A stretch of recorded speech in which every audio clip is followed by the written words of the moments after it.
Saturn's powerful gravity has helped keep its near-perfect elliptical shape, but an endless series of collisions have caused it to gradually flatten out. Now this debris forms a disk wider than Jupiter, yet on average just 10 meters thick.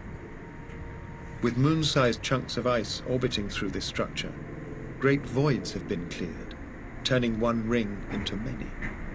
In places, moons have pulled particles of ice upwards to create strange peaks over a kilometer high, which cast spectacular shadows across the rings. Saturn, once a tiny world of rock and ice, a world that has undergone repeated transformations, has today become the solar system's greatest jewel. And Cassini, our most intrepid of explorers, has forever deepened our understanding of the life story of this planet. Yet perhaps Cassini's greatest gift is not in its revelations of the past, but in the glimpse it has given us of the future. Because just beyond Saturn's rings, Cassini would discover a hidden treasure, a world that may hold answers to some of our deepest questions about our place not just in the solar system, but in the universe. One of the unmistakable jewels of the Saturnian system is Titan. A giant, it is the second largest moon in the solar system, and this planet-sized satellite is larger than the smallest planet Mercury, and 50% bigger than our own solitary moon. Discovered by Dutch astronomer Christian Huygens in 1655, it has held its secrets close for centuries, cloaked by thick clouds. The only moon in the solar system with a dense, distinct atmosphere of its own. From afar, Titan hinted at being far more like a planet than a moon. It would take a mission of breathtaking ambition to finally peer under her veil and see the wonders that lay beneath. On Christmas Day 2004, after a 7-year journey across the solar system, the Cassini probe released its sibling craft Huygens, setting it off on a 4 million kilometer path to Titan. Simple in appearance, Huygens looked as if it had borrowed its design from the classic cartoon UFOs of the 1950s. But nothing was simple about Huygens. This was a highly advanced spacecraft about to begin one of the most complex maneuvers ever attempted in the history of human space exploration. As it made its 3-week journey towards Titan, the team of ESA, European Space Agency scientists who had dedicated a lifetime's work to the project, watched on, hopeful but helpless. From the moment of release, they had lost direct control of the probe and were unable to send it commands. Instead, as planned in the mission protocol, Huygens was now entirely controlled by the onboard autonomous computer systems. All they could do was watch and wait to see if Huygens could fulfill their ambitions by becoming the first probe to land in the outer solar system, on a moon other than our own, in the most distant landing of any spacecraft. To succeed, Huygens would have to execute a perfectly controlled landing protocol designed to use Titan's atmosphere as an aerobrake before employing a parachute system to deliver the scientific instrumentation to the surface. And all after awakening itself from a 6.7-year intergalactic sleep. The probe had remained in an entirely dormant mode, except for a 6-monthly self-health check, and only at the point of separation from Cassini was the timer set to wake the probe up, 15 minutes before entering the atmosphere of Titan.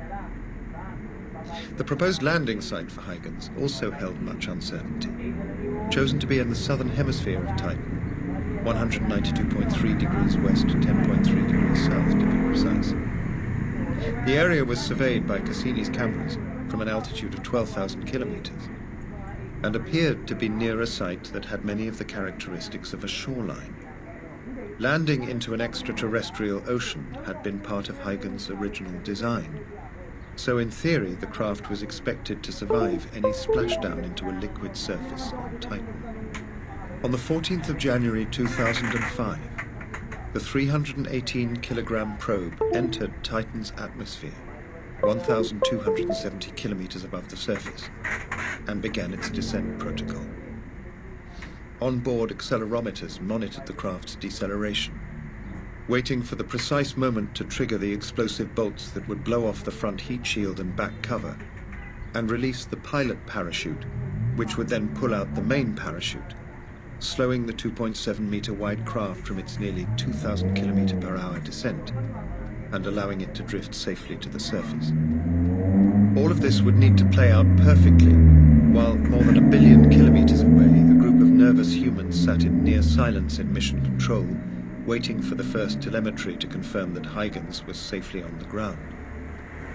Every second was utterly critical, because Huygens had no more than 3 hours of battery life, and with an expected 150-minute descent, that meant not much more than half an hour's activity on the ground.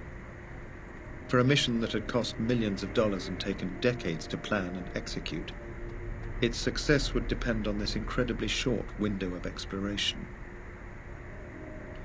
Despite its sophistication, Huygens could not communicate directly in any detail with Earth.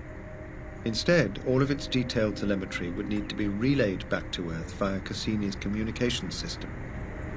This meant very little was known about the probe's status during the 2-hour and 27-minute descent.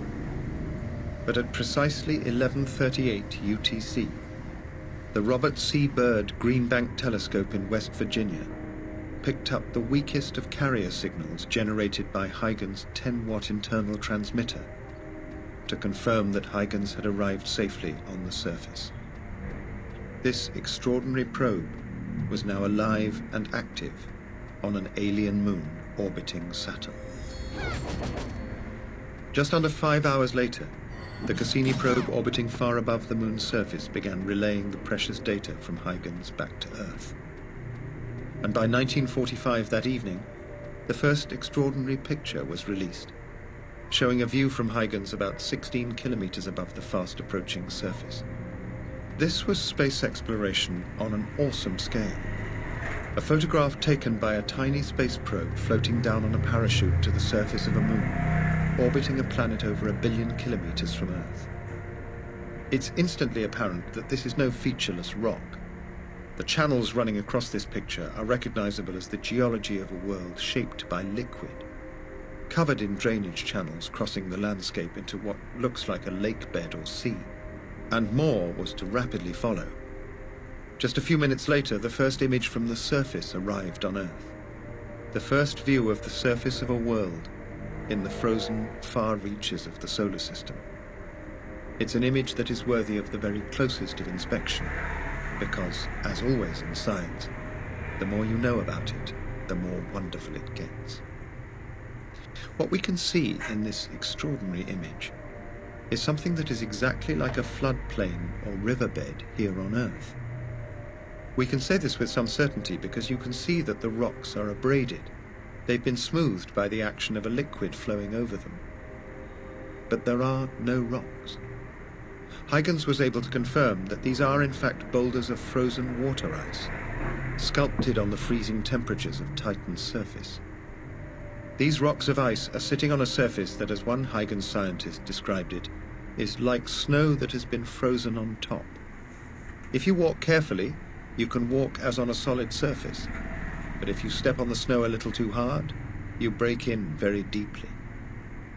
So if the temperature is so cold on Titan that rocks are made from water, what liquid is flowing over the rocks of ice, carving the riverbeds and floodplains?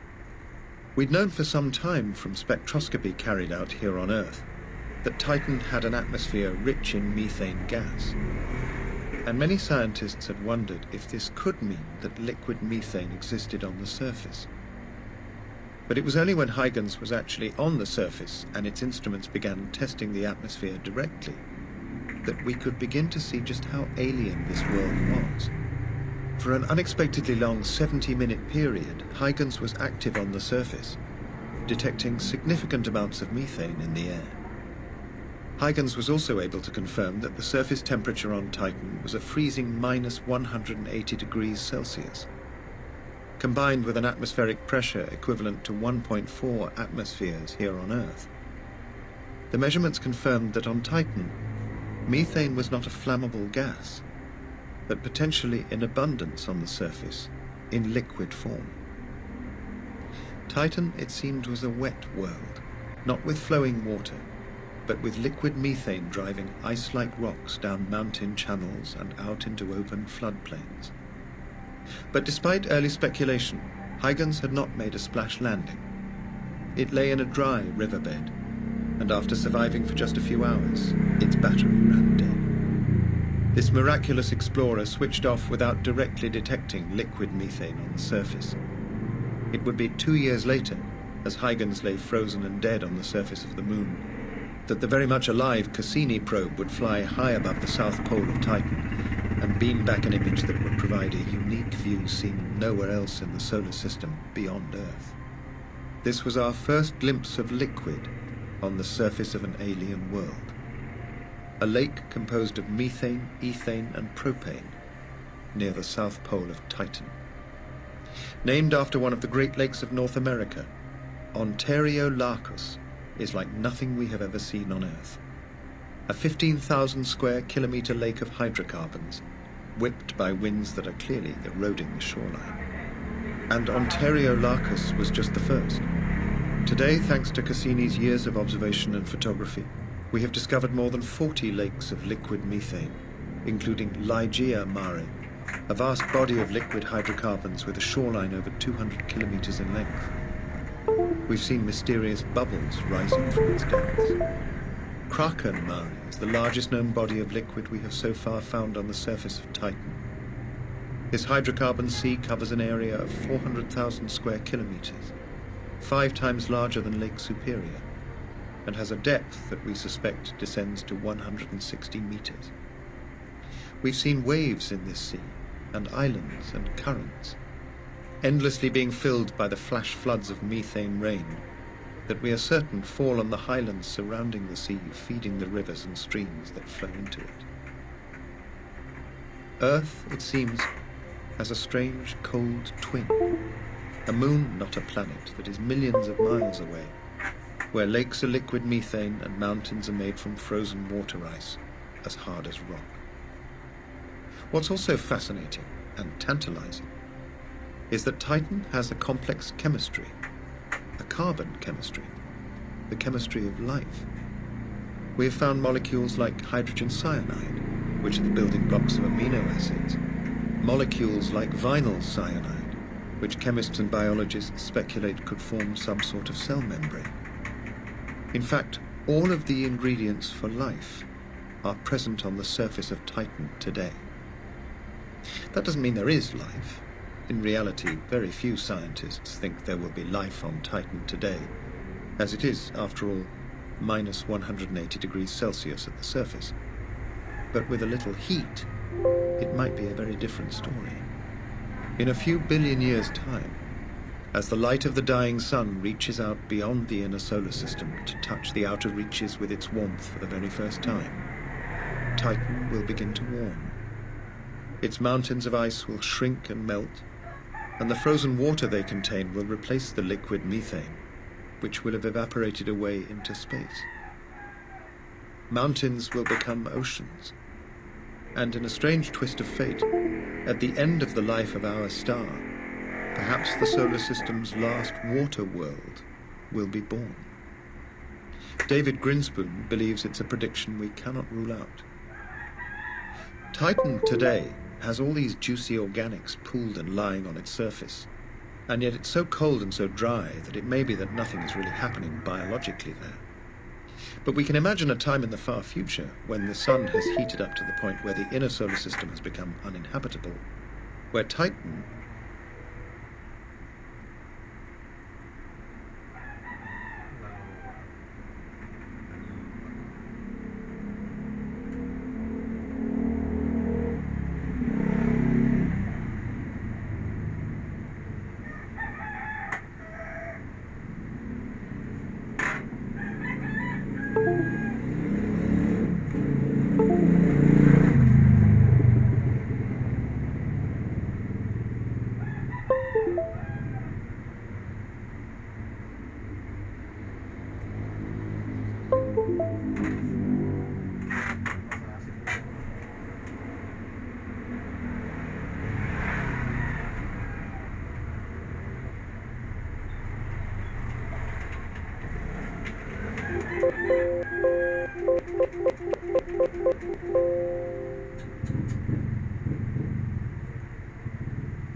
It's raining kaso ngayon kay VP Sara Duterte, mga kakutsero, dahil merong panibagong petisyon na inihain this time, mga kakutsero, ng Makabayan Block laban kay VP Sara Duterte. Ayan, panoorin natin yung balita na yan, mga kakutsero, na pinalita kanina sa UNTV.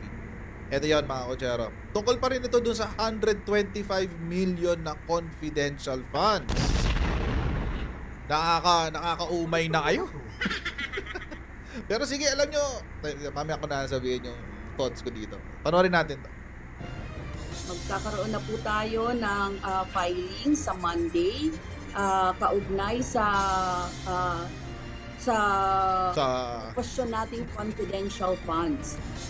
Sa Lunes, Okay. inang petisyon ng Makabayan Block sa Korte Suprema upang questionin ang 2022 confidential funds ni Vice President Sara Duterte. Naninindigan ng Makabayan Block lawmakers, iligal ang pagkakalipat ng pondo mula sa tanggapan ni Pangulong Ferdinand Bongbong Marcos Jr. patungo sa Office of the Vice President. Nais nila itong maideklarang labag sa konstitusyon at maibalik ang pondo sa National Treasury. Yun lang pa talaga. Dito ay una, i-declare itong unconstitutional, itong pagbibigay at pagtanggap, paggasta nitong 125 million na confidential funds. Ilang petisyon na ang inihain sa Korte Suprema Tatlo. kaugnay Pangatlo to. ni VP Duterte. Bunsod ng mga kontrobersya, iniurong na ng OVP ang hiling nitong confidential funds para sa taong 2024.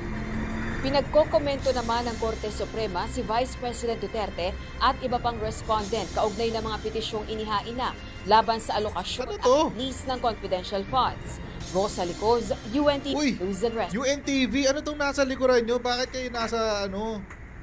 Ano to? Shucks, anong tawag dito? Bantayog ng mga bayani ba to? Yun yata yung tawag dito, yung sa ano? Yung sa UP? Yung puro terorista, pangalan ng mga CPP, NP, NDF. Ito yata yun eh. Grabe, pangit ang background nyo. Puro terorista. Anyway. Balikan. Alam nyo, so disappointed. Anyway, eto, balikan natin yung balita. Ang balita, mga kotsero, ang Makabayan Block, no? Si ACT Teachers Party List, Gabriela, Kabataan Party List, magpa-file na raw ng kaso laban kay VP Sara Duterte sa Korte Suprema tungkol pa rin ito dun sa 125 million na confidential funds na kanyang ginamit noong 2022. Ngayon, mga kutsero, babalikan ulit natin. This is the third already. Pangatlo na po ito. Pero bago natin ipagpatuloy ang ating pinag-uusapan dito sa video na ito, may tanong muna ako sa inyong lahat. Sa mga nasa US, UK, Canada, Italy, France, Spain, Ireland, and Belgium, gusto nyo bang makauwi sa Pilipinas ng may libreng patiket galing kay Sendwave? Ito lang gagawin nyo, mga kutsero. Ito lang, pakita ko sa inyo. Pwede kayong manalo ng isa sa 3 free round trip tickets sa pamamagitan ng Sendwave Pasko. Ayan, mga kutsero, matindi-tindi to.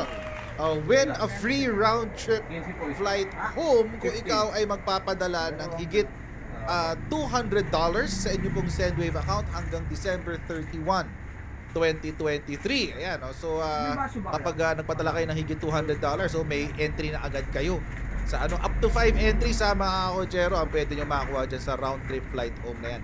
Pero paano ba kayo makapagpadala sa Pilipinas sa pamamagitan ng Sendwave? Ang gagawin nyo lang muna, mga kotsero, i-download ang Sendwave app, gumawa kayo ng account, lagay nyo ba ang account details dyan, at pwede na kayo magpadala sa GCash, cash pickup through pawn shops at sa iba't ibang mga bangko sa Pilipinas. At kapag ginamit nyo pa ang promo code na Coach Jared, makakuha kayo ng $20 free credit. Ayan, mga kotsero, kaya gamitin na si Sendwave for all of your remittance needs at para makakuha kayo ng libreng patiket pauwi ng Pilipinas. Basahin natin yung unang dalawa. Ito yung unang dalawa. Ito muna yung kay Carl. Ito muna. Yung pala Pari Gutierrez. Ayan. Petitioners asked Supreme Court to declare 125 million transfer for OVP's confidential funds unconstitutional. Yung pong balita ng CNN noong mga panahon na to, noong November 7. Aha, wait. Lakas maka-build up ng article ni ni CNN Lakas ng build up, guys. A group of lawyers, constitutional experts, and economists. Wow. A group of lawyers, constitutional experts, and economists filed a petition before the Supreme Court to declare the transfer of the 125 million confidential funds to the Office of the Vice President in 2022 as unconstitutional. Ayan. So, ang mga kasama dito, ayan nga, si Barry Gutierrez, Christian Monsod, Augusto Lagman, si Shelo Magno, yung pinalayas ng ng DOF dahil hindi siya team player. Kasama sila sa 11 petitioners. Okay. Tapos sa side naman nila, kanina yung sa side ng yung sa side ng mga makabayan block, malabo walang sistema. Parang kinopya lang nila dito sa naunang dalawa. Ito yung question, ito yung sa kanila. The question of appropriation is important because these funds are the people's money. And therefore, it is proper that the appropriation and use of the people's money be properly accounted for. Ito malabo din motherhood statements. Tapos, sumagot din dito ang OVP. Sabi ng OVP, malugod po namin tinatanggap ang pagkakataong talakayin ang legalidad ng paglilipat ng pondo. Umaasa kami na ang dunong ng Korte Suprema ay magiging daan upang tuluyang matapos ang usapin na ito. So, ayan yung sa una. Ito yung pinakauna. So, ayan yun. Pangalawa, sila Carpio. Oh, patindi ng patindi. Yung una, mga abogado lang, tsaka isa sa mga participants ng paggawa ng 1987 Constitution. Oh, ito naman, kasama na yung dating Senior Associate Justice. Na kahit wala namang ganun position. Associate Justice lang naman silang lahat. Pero siya yung pinakamatagal kasi. Associate Justice, never the chief. Si Carpio. Other lawyers asked Supreme Court to declare rules on confidential funds unconstitutional. Iba naman to. Ang tutok naman ito ay yung what do you call this? Memorandum, pala siya memorandum circular. Basta yung circular ng 2015. Okay, so COA Circular 2015. Yun po yung nagbibigay ng guidelines kung paano magbigay ng paano mag-appropriate o magsama ng budget ng confidential funds sa ating General Appropriations Act. So sa kanila naman, ito naman yung tutok nila. So magkaibang strategy po ito, no, tungkol sa confidential funds. Ito po yung una. Ito yung kala Barry Gutierrez, kala Lagman, kay dito. Ang pangalan niya si Monsod. 'Yun, si Monsod. Ang tutok nila ay yung pag-atake doon sa transfer ng 125 million. Sila Carpio naman, ang tutok nila ay doon sa rules ng paggamit ng confidential funds. So, medyo two-pronged ito. So, ito yung sinabi. The petitioners who include some members of the UP Law Batch 1975, please, mahilig siya sa ganito They make a spectacle out of their petitions. Ginagawa nilang parang event. Ang dami nilang hinahatak. Filed a petition for certiorari and mandamus with urgent prayer for issuance of temporary restraining order. Okay. May pa-explain pa si Rapper dito. A certiorari involves the review of judgment, award, or final order on merits. Okay, fine. Sige. Ano yung nila? Ano yung final nila? Maliban sa certiorari. Certiorari based on what rule? Rule 65 to. Kasi review lang naman ng review ng tao dito. Ito nga, review ng judgment, award, and final order. So, baka rule 65. Or better rule 45. Either of the two. Anyway, ito yon, yan yung joint circular yung kino-question nila. Kasi mga kotsero, ito yung joint circular na to, tawag dito, ito yung nagbibigay ng guidelines kung paano gamitin ang confidential funds at sino ang qualified para bigyan ng confidential funds. At kung babasahin po natin ito, marami na ako na-discuss sa topic na ipinakita ko na yung yung topic, yung dokumento na yun. Kung babasahin natin ito, makikita natin na ang civilian agencies ay qualified para magkaroon ng confidential fund. Number 1. Kontra po yan sa pinopropaganda ng ilang mga dalawamping CVP na hindi pwede ang civilian agencies. Number 1. Number 2, ang reportorial requirements po ng confidential funds ay mas mahigpit pa kumpara sa ibang mga proseso na ginagawa ng COA. That's number 2. Sobrang higpit yan, mga kutsero. In fact, sa reporting po ng confidential funds, hindi lamang COA ang binibigyan ng kopya ng kanilang report. Mas binibigyan din ng kopya ang presidente, binibigyan ng kopya ang Senate President, at binibigyan din ng kopya ang Speaker of the House. Ganun mo kahigpit yan, mga kutsero. Matindi hong pagbabantay dyan. Pangatlo, bago ka makakuha ng confidential funds, ay tawag dito, merong very strict rules din sa pag-request at sa pag-disburse sa paghiling ng confidential funds ng budget at sa paglalabas ng budget ng confidential funds. So ito pong circular na to, it gave a certain level of what do you call this? System. Binigyan mo ng konting sistema yung pagiging pagkakaroon ng confidential funds. And take note, mga kutsero, ito ay ginawa nung panahon ni Panot Aquino. Tapos ngayon lang sila nagrereklamo. Bakit? Syempre, kasi ay nakaupo, hindi nila kaalyado. So ngayon sila ako magrereklamo, di ba? Ano lang naman kasimple yun. So ito na nga yung pangatlo. So yung una, final ni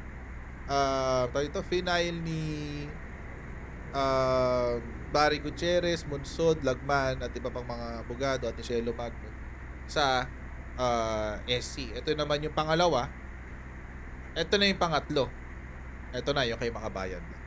Ayan. So kay Gabriela, saan na ba sila? Yan. Ito yung pangatlo. Yung sa Makabayan lang.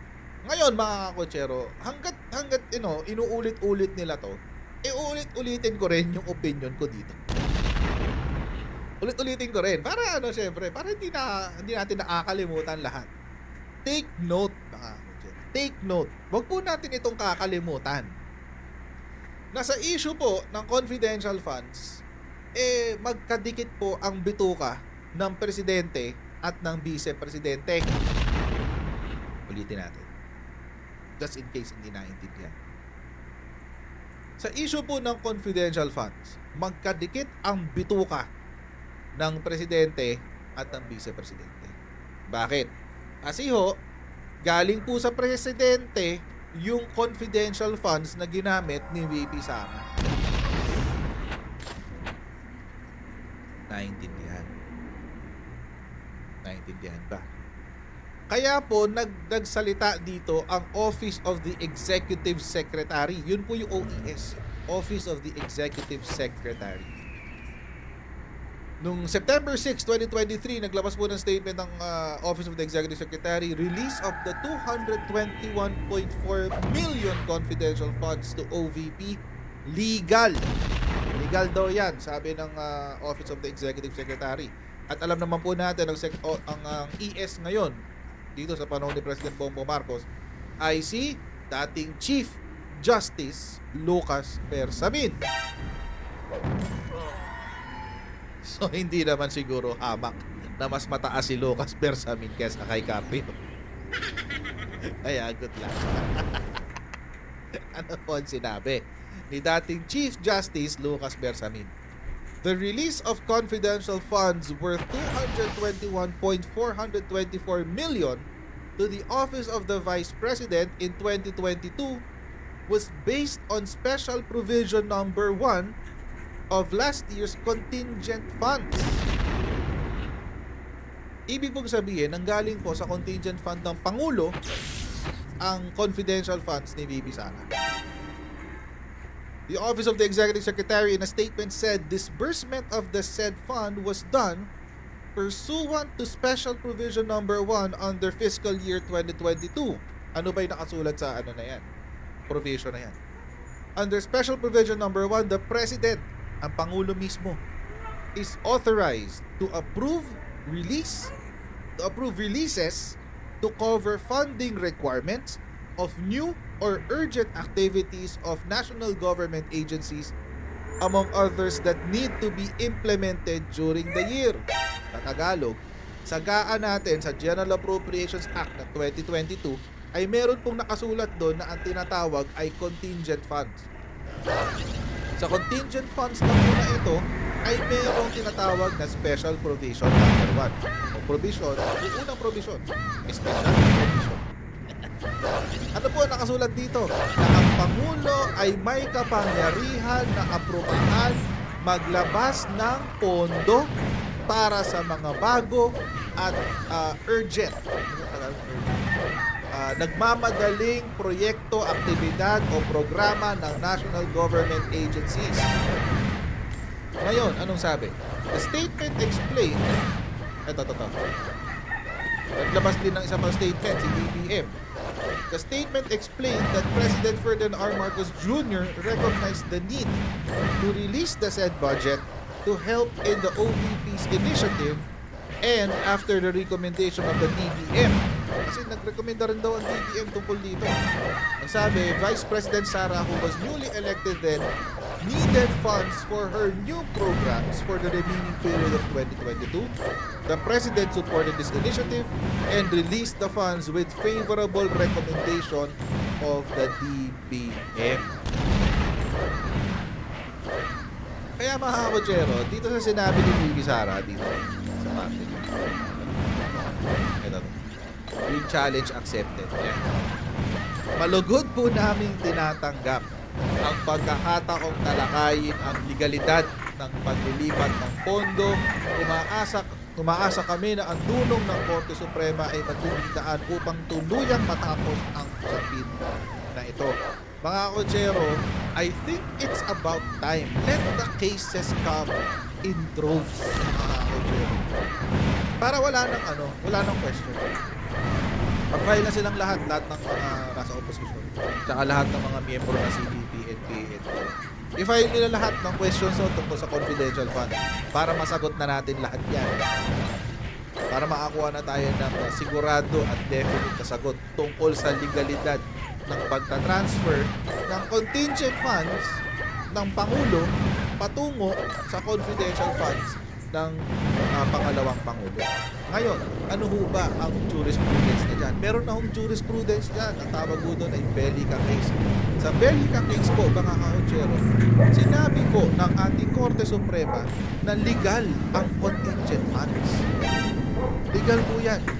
Dahil sa pamamagitan ng contingent funds ay nagkakaroon ng kakayanan ang ating ehekutibo na magbigay ng kaukulang serbisyo sa taong bayan sa mga bagay na hindi nakikita ng mga miyembro ng ehekutibo at ng gobyerno bago pumasok ang sumusunod na taon. So legal daw yan. Hindi raw pwedeng tanggalan ng ating ehekutibo ng ganung klase. Sinabi na yan sa decision ng Bellica case 2019 yun, Supreme Court na naglabas. So that is perfectly legal. At least yung kung paano ginagamit yung contingency funds. Legal yun. Ngayon, kung ginamit yun as confidential funds at meron namang justification at may approval ng DBM, may approval ng ating Pangulo, anong issue? Diba? Yun mga kotsero. Actually, maganda na rin siguro na nag-file sila ng kaso sa Supreme Court para magkaroon na nga ng kalinawan ang taong bayan tungkol sa issue na at hindi na magamit na pang-propaganda ng mga dilawang pink CPP laban sa ating administrasyon.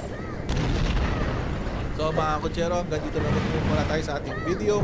Huwag niyo kalimutan mag-subscribe sa ating YouTube channel at pa-follow na rin tayo sa ating Facebook page Coach Jared ng pangalan, and I'll see all of you in our next Coach Jared Live. Alright, bye everyone. See you next time. Bye.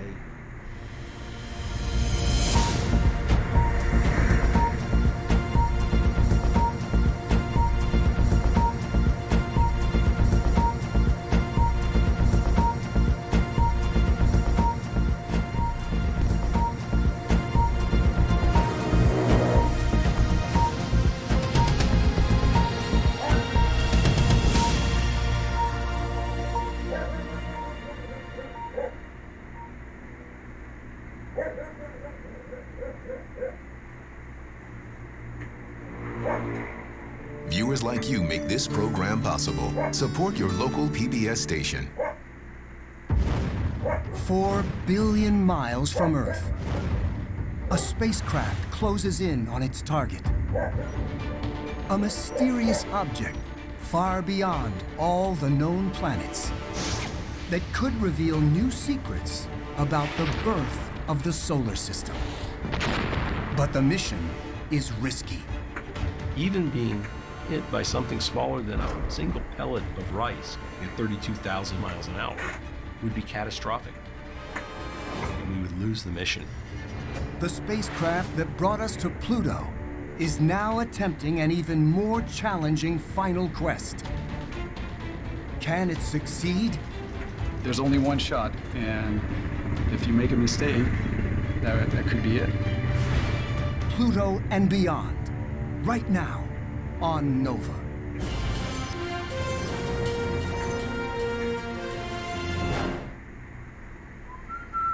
January 1st, 2019. It's the arrival of a new year.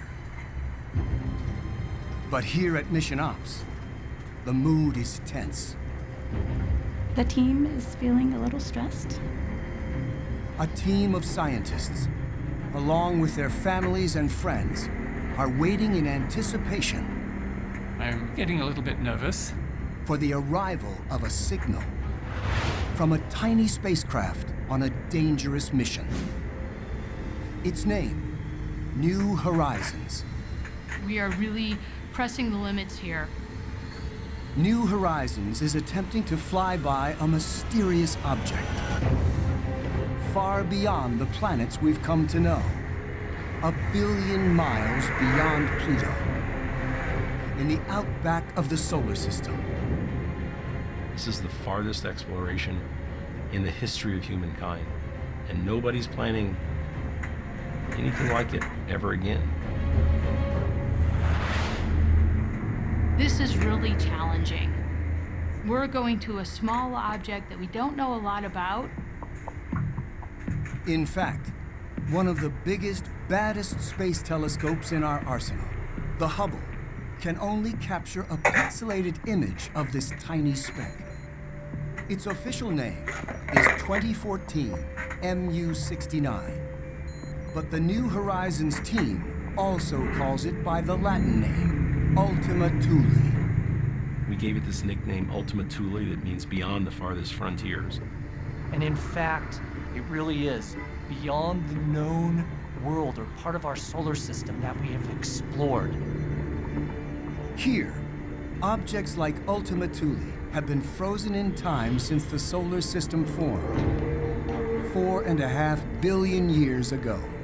We believe this object, like many others out there, are actually planetary embryos, and to study those objects will give us a great window into the process of planetary formation.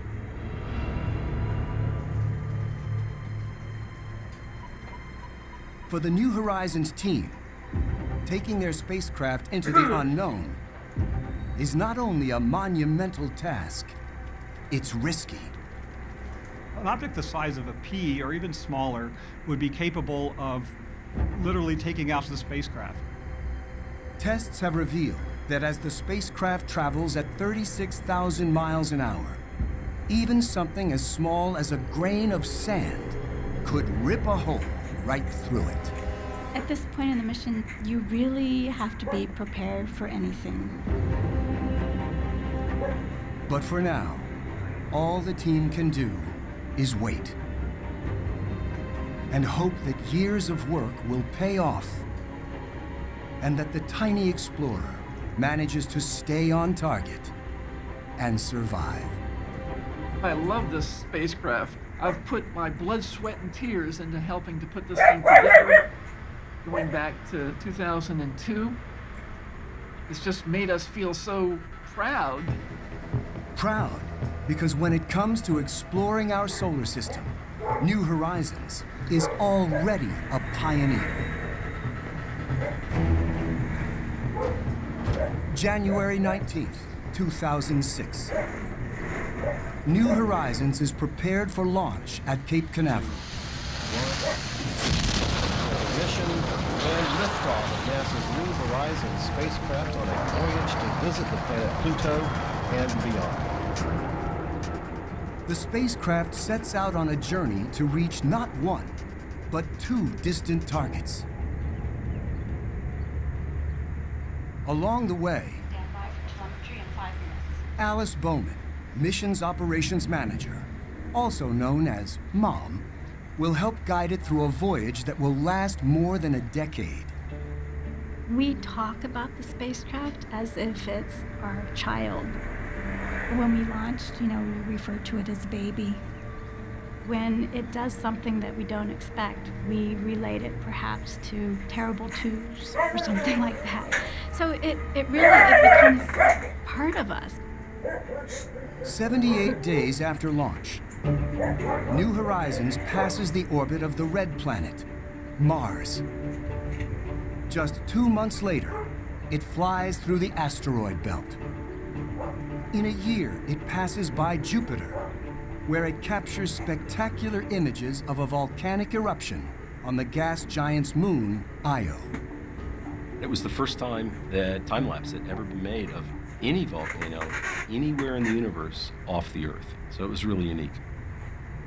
The spacecraft travels another 2.5 billion miles, past the orbits of 3 more giant planets, Saturn, Uranus, and Neptune. Finally, 9 years after launch, New Horizons closes in on its first flyby target, Pluto and its moons. They have only been observed from billions of miles away. Our best images, nothing more than a blur. Until, in the summer of 2015, it slowly comes into view. Every day it was getting bigger and bigger and bigger and starting to reveal this world. It was an incredible ride. The mission is proceeding without a hitch. All is working as planned. But then, on July 4th, 2015, just 10 days before the Pluto flyby, I got a call from the New Horizons principal investigator, Alan Stern, and I can hear that he was panting. He was running down the hallway here at APL. He said, "We lost contact with the spacecraft." And I said, "You've got to be kidding. This has never happened before." You just feel, that pit in the bottom of your stomach. Your pulse goes up a little bit. Could it be, these millions of miles away, we hit something? is the spacecraft still in one piece? Mom, The team races to figure out what's gone wrong. It took a little while, but we realized exactly what had happened is we had overloaded the computer. That's sort of like the worst nightmare a week before an encounter. We knew that we could fix it.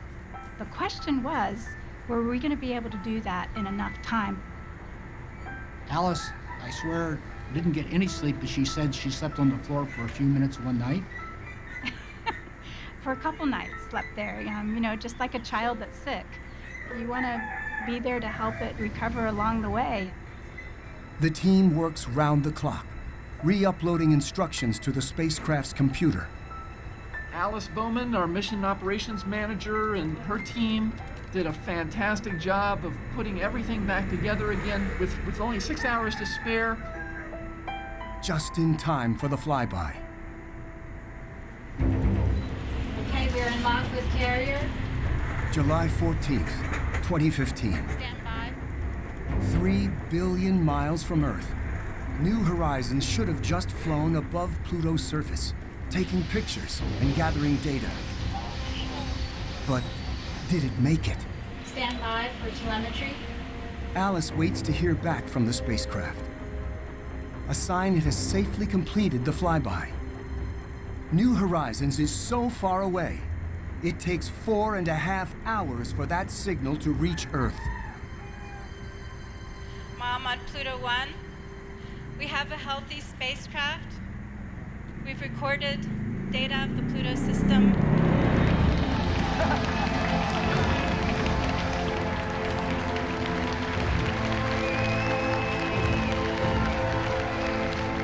It was a huge sense of relief and accomplishment.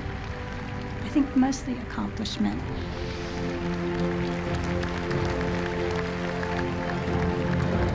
We did it. We did it. Okay. We did it. The first up-close images come in. And they shock the world.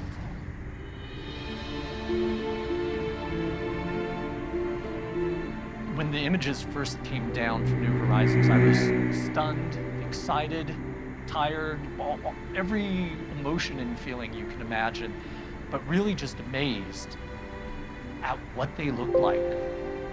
This tiny world, with a diameter less than 1,500 miles, turns out to be incredibly complex, with mountains more than a mile high. The Rocky Mountains here are beautiful, and the Flatirons in the background. But instead of rock, the mountains on Pluto were made of ice. And at those temperatures, ice is so cold, it's like bedrock. Pluto's most famous feature, its heart, contains a massive glacier that flows across its surface. I certainly did not expect a glacier of nitrogen and methane ices. Never in a million years did I expect that. We're seeing processes, some of which look quite familiar from the Earth, but are happening in a completely alien environment with completely alien materials. Pluto even has volcanoes made of ice. There's something that looks very much like an ice volcano on Pluto. We didn't see it erupt, but it sure looks like a volcano. Using images and data collected by the spacecraft, the team created this simulation of what it would feel like to fly over Pluto's surface. Some of the geologists on our team have taken to calling Pluto the new Mars, because it's every bit as complicated. What could be driving such geological diversity on such a tiny world? One theory, Pluto's surface may change with the seasons. Pluto doesn't really have the sort of 4 seasons that we have. We have very even seasons. We have a hot summer and a cold winter that's about the same length of time in each one, because Earth is in a circular orbit around the sun. Pluto's not. It's in this very eccentric orbit around the sun. As Pluto, along with its largest moon, Charon, gets closer to the sun, its surface warms. But as it continues on its 248-year orbit, getting farther and farther from the sun, its surface becomes colder. So there are these extreme seasons. In summer, ices on the surface can evaporate. In winter, they can recondense. So when you see it today, it is not going to look the same as it looks in 100 years when it's in the opposite season. But there could be another strikingly different reason for Pluto's complex surface. Based on measurements of its density and chemical composition, scientists believe it has a rocky core. All rock contains radioactive elements, which, as they decay, release heat. So there's a continual flow of heat from the interior of Pluto to the outside, but it's a very small amount of heat because Pluto is pretty small. It doesn't have that much rock in it. But we think that even that tiny amount of internal heat is enough to move mountains, literally. And it may also be enough heat to create something extraordinary beneath Pluto's icy crust. Right now, Pluto is covered in frozen water and frozen nitrogen and a few other compounds. It's quite possible that in the past, there was enough heat internal to Pluto to melt some of that ice and create a layer of ocean. We suspect that Pluto has an ocean of liquid water deep in the interior, hundreds of miles below the surface. It raises what seems like an extraordinary possibility that if you have liquid water and rock deep inside Pluto in contact with each other, well, that's an environment that life could exist in. I think one of the most mind-blowing things is to hear the astrobiologists talk about the fact that that could be an abode for life, potentially. Here we have a world whose surface is just 40 degrees above absolute zero. It's 3 billion miles from the sun. You would never expect life at those kinds of temperatures. Whatever's causing the extraordinary geology on Pluto's surface will be debated for years to come. There are a lot of theories and there are a lot of ideas, and we don't know which one is right or if none of them are right. We are in this wonderful position of knowing volumes compared to what we knew before. But it's maddening because unlike Mars, which is around the corner and you could fly to very quickly again, it's a big undertaking to cross the entire solar system.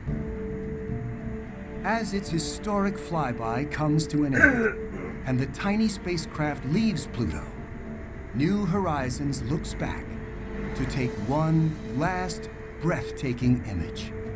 My real favorite picture is one after we flew by Pluto and we're looking back and we see the horizon of Pluto with the sun lighting the atmosphere from behind. You can see layers of haze and shadows of mountains streaming across the surface. And that is where you really understand that Pluto is a world.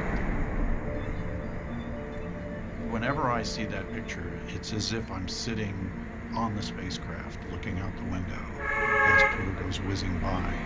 And it, more than any other picture that we took, puts me there. That photograph for me is the crowning achievement.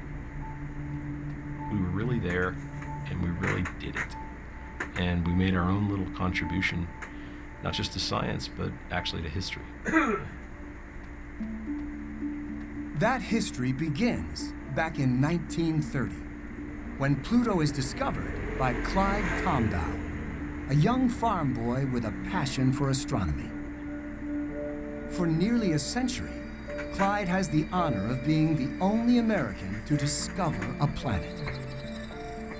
But almost from the get-go, many astronomers aren't buying it. Because when it comes to being a planet, size matters. When you discover an astronomical object far, far away, you have no direct way of measuring its mass. You don't actually know how massive it is. And so people speculated about maybe Pluto was 1 Earth mass, and then people kept revising their estimate down and down and down until people realized, my gosh, this thing is really, really small. It turns out Pluto is smaller than Earth's moon. But size wasn't Pluto's only problem. So was its location. A tiny little planet in the outer solar system just didn't make sense. Pluto was regarded as a planet, but it was always regarded as a kind of a funny planet, a weird planet, somewhat out of place. So the sun sits in the middle. The sun is this massive body made of hydrogen. It's 1 million times the mass of the Earth and about 100 times the diameter of the Earth. And it's orbited by planets which are moving in nearly circular orbits. And then at the very edge, the outer edge of this system of planets, we knew of Pluto. And Pluto is not really like a terrestrial planet because it's got quite a bit of ice in it. And Pluto is not at all like a giant planet because it's tiny and it's not made of gas, it's made of solid material. And it also has a very strange orbit with a high eccentricity and a high inclination. It's tilted up relative to the plane of the solar system. Beyond Pluto, there was nothing, and people actually didn't think about that in general, because it's just an empty space, and next stop, the stars. Is the solar system's little misfit really alone out there? For decades to come, astronomers look for another planet beyond Pluto.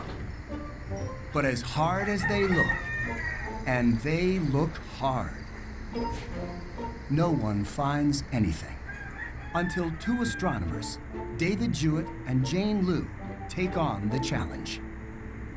The original thought that we had was simply that the outer solar system is weirdly empty.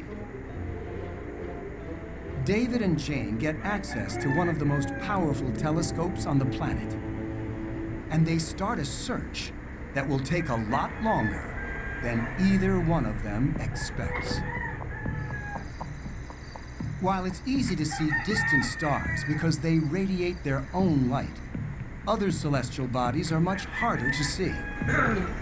That's because light has to travel all the way from our sun to the object, reflect off its surface, and then make the long journey back to Earth. By then, it's barely visible.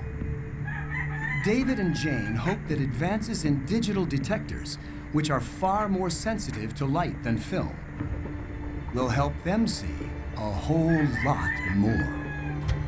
August 1992, Mauna Kea Observatory, Hawaii. After searching for 6 years, they finally find an object moving in the night sky. Here is the set of discovery images for the first object. So you can see this object drifting from this picture to this one to this one. It's drifting slowly to the left. A tiny object beyond Pluto, orbiting the sun.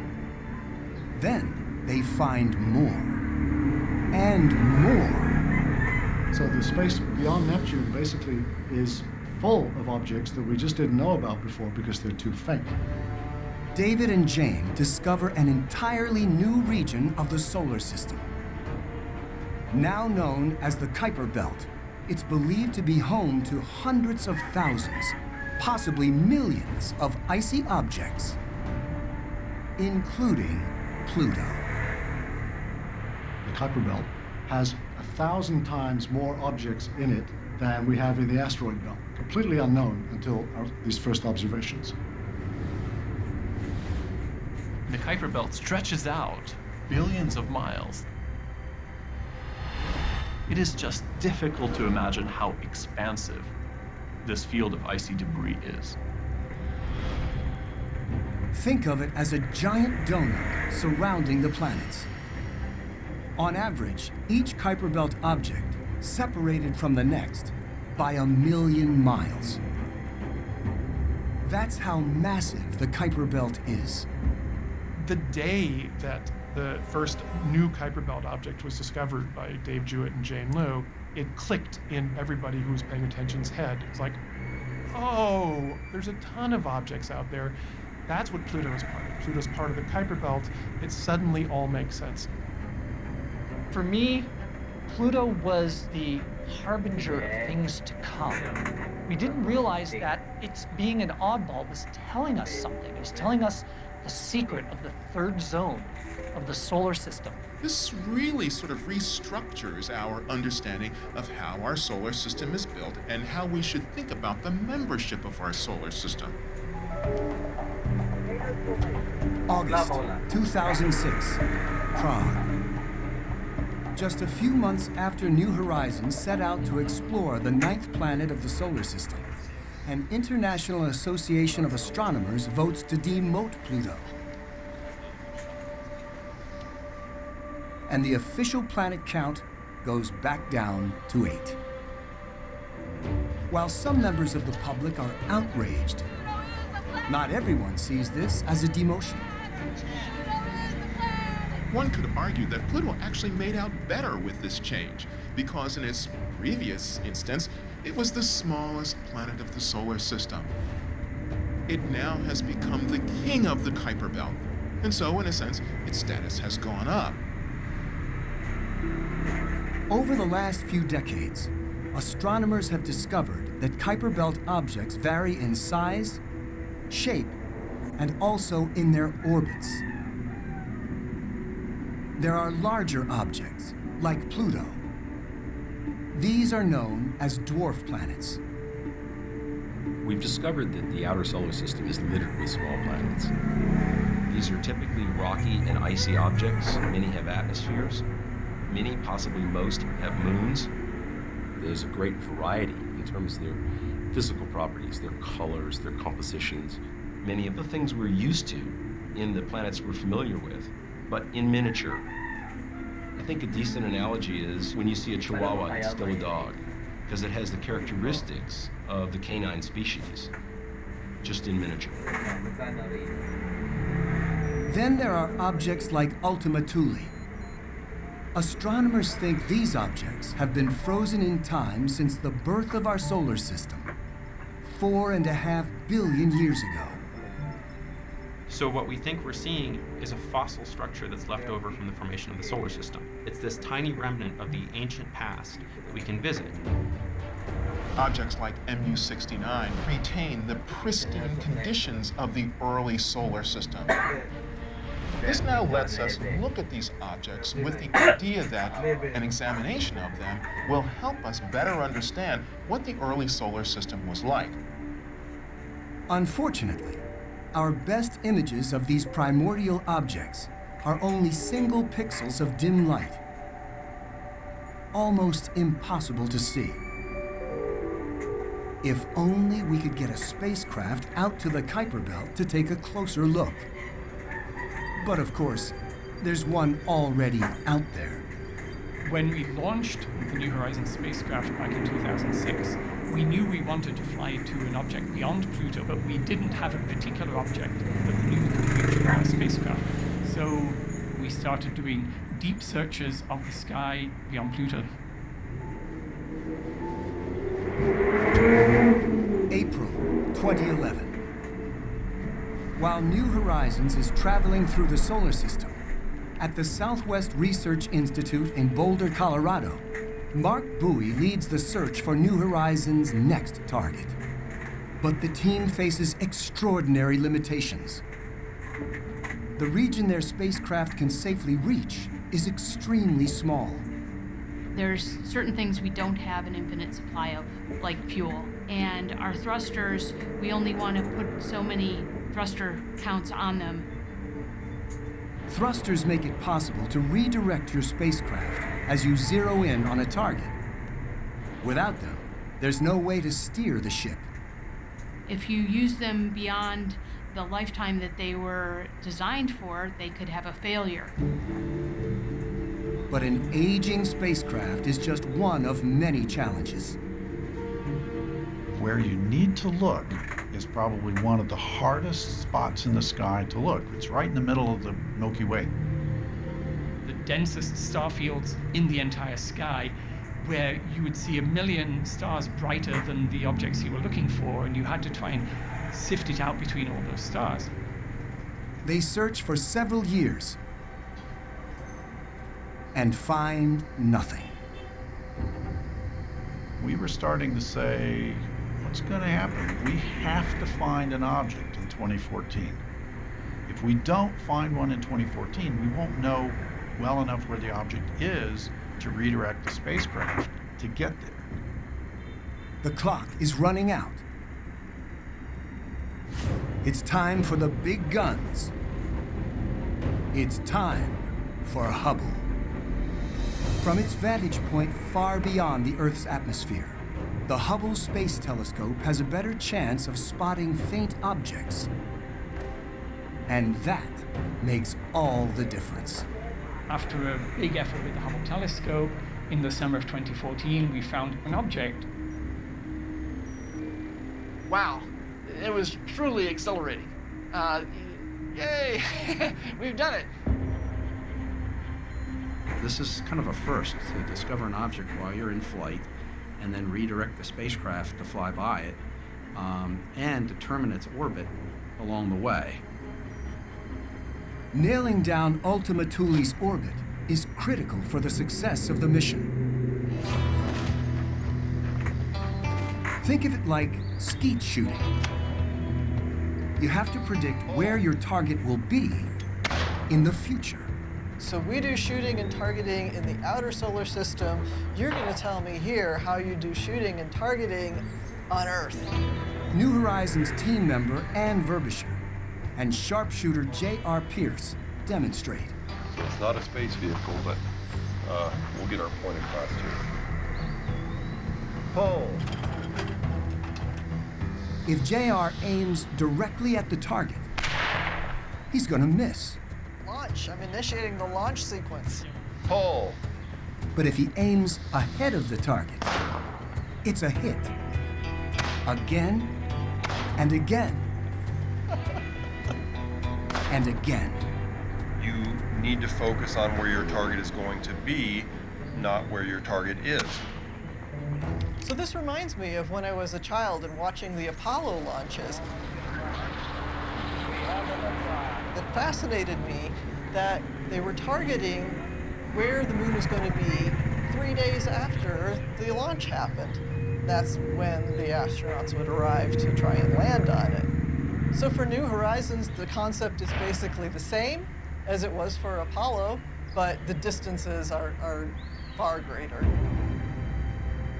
We have to intercept where it will be years down the road. So we have to calculate where it will end up on the exact day and hour and literally minute of the flyby from years in advance. Images taken by the Hubble Space Telescope help the team track Ultima Thule's orbit. But they still need to know more. They don't know how big it is, or even what shape it is. Ultima Thule is a completely, almost unknown object. This is terra incognita. It's a new world, details we don't know. But there may be a way to find out more by observing a rare celestial event. An occultation, in its simplest form, is when something gets in front of something else.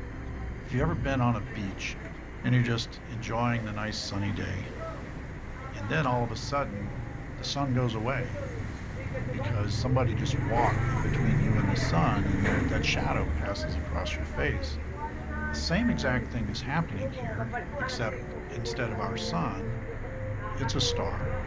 And if the star is hidden from your view, you are in the shadow of the Kuiper Belt object. If you can measure the edge of that shadow, it shows the shape and size of the object. Suppose it's moving 20 miles per second across the sky, and the star disappears for 1 second. Now you know that it's 20 miles across. Easy. You just have to be in the right place at the right time. But how do you get to precisely the right place at the right time? There's two pieces of this. You need to know where the object is, and that's what Hubble does for us. But you also need to know where the stars are. And that's where the Gaia mission comes in. The Gaia Space Observatory has been creating the most precise three-dimensional star map of our galaxy that has ever been made. And we knew that when we had those star positions, we had a chance of actually predicting an occultation with MU-69. In the summer of 2017, the New Horizons team finds a match. The two best places to view this occultation, where their telescopes can detect Ultima's shadow, are in the mountains of Argentina and the countryside of South Africa. Much like the solar eclipse that many people saw in 2017, you have to be in the right place at the right time to be in the path of the shadow. We're here. Let's hit that first. Let's hit that first. 54 people go into 2 different continents to watch an event that takes 2 seconds to happen. Overwhelming. The teams set up their telescopes in the middle of nowhere and hope for clear skies. We sent 13 telescopes to South Africa, 12 telescopes to Mendoza, Argentina. Searching for a blink 4 billion miles away. And saw nothing. All of that work and nothing. It turns out that their estimations of Ultima Thule's orbit are off. The star that was supposed to blink continued to shine. And everybody was a little depressed about that.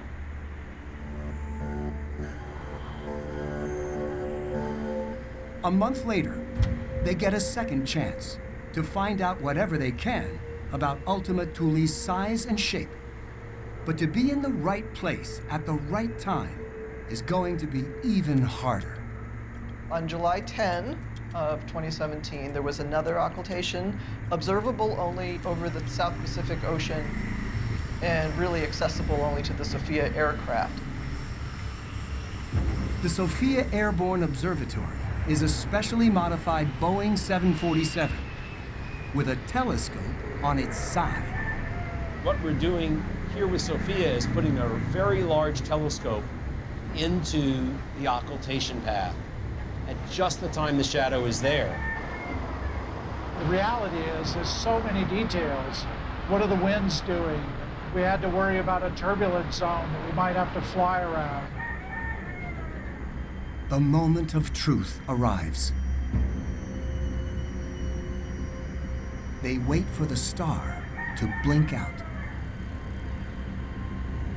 Are they in the right place? At the right time? Again, they see nothing. So everybody's kind of depressed again. Okay, we've done it a second time and we got nothing. After 2 misses, reality sets in. We thought, we struck out twice. Okay, what's going to happen next? But they get another chance.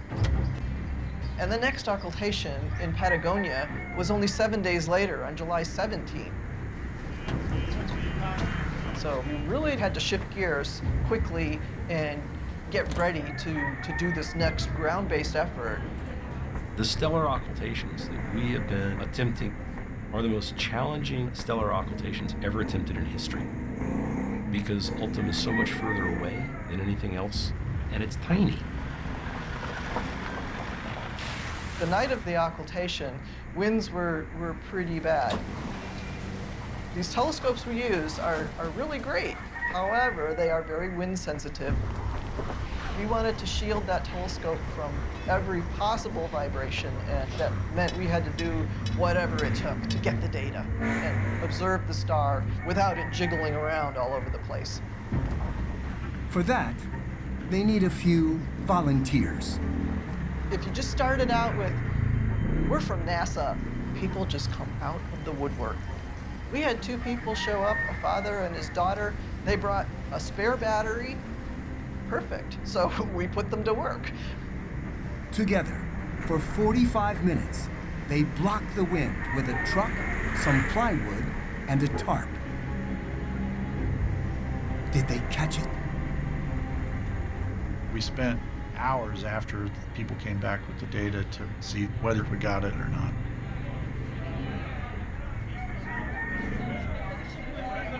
Does the star blink, or have they failed again?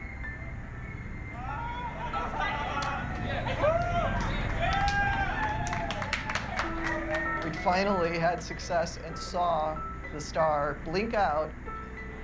This is what we came for. This is it. Oh my God. That's what it's all about. 6 months worth of work. Just 2 frames. The star is gone. Unbelievable. In fact, 5 telescopes capture the blink, each from a different perspective. When pieced together, their data suggests that Ultima is about 20 miles long, but its shape is more complex than anyone expected. Immediately, I could tell this is not just some simple spherical object that we're looking at. It's a much more complicated shape. They come up with 3 possibilities. One is you have 2 circular objects that are close to each other, but they're orbiting each other. Or it could be just some lumpy potato-shaped thing. And then the third is what we call a contact binary, 2 balls stuck together. And we think it could happen for Kuiper Belt objects, but we don't know. We've never seen one of these things before. But when New Horizons finally brings Ultima Thule into focus, the results could be profound. This elusive object could revolutionize our understanding of how the planets in our solar system formed. If the solar system is an intricate and complicated castle, then MU-69 is a brick. And you don't know how this castle was made until you understand what a brick looks like. 4.5 billion years ago, the planets in our solar system formed from a massive disk of gas and dust.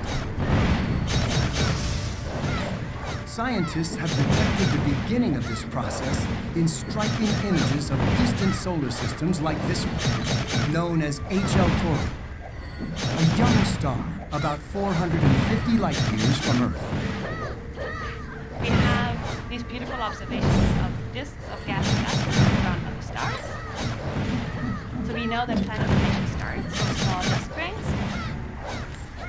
In our own solar system, scientists theorize that through a process called accretion, gas and dust stuck together. A lot like those clumps of dust and dirt collect under your bed. Dust bunnies, held together by a powerful force, static electricity.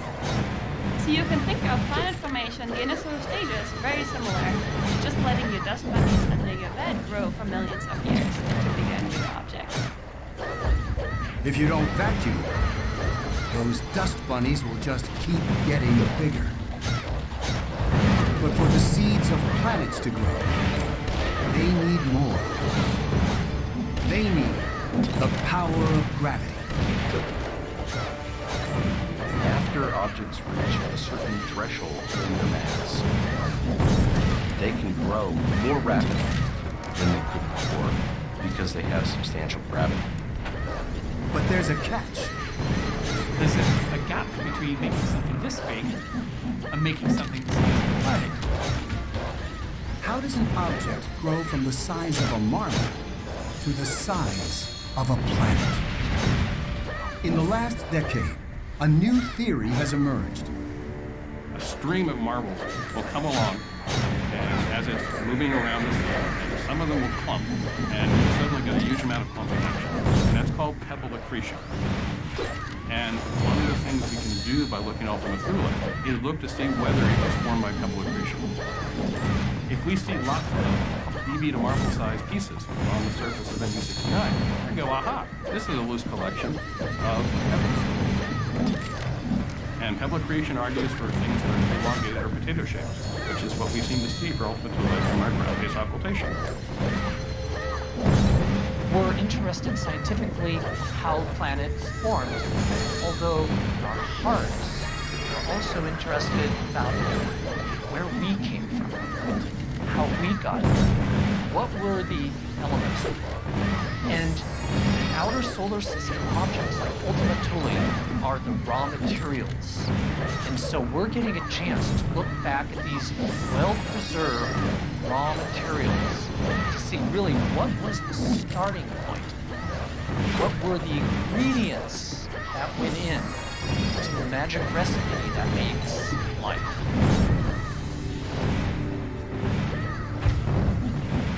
October 4th, 2018. 89 days before flyby, New Horizons is 30 million miles from Ultima Thule and closing. Fred Peltier and a group of vigilant navigators are tracking Ultima's orbit to ensure their spacecraft won't miss the mark on New Year's Eve.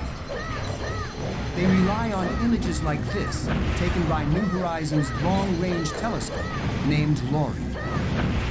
But at this distance, tracking tiny Ultima among a dense field of stars is no easy task. It's a very crowded star field. These are all stars, and Ultima is in the center right here. So what we do is we have a catalog of the star field used to remove the stars. We end up with this image that highlights our target Ultima Thule here.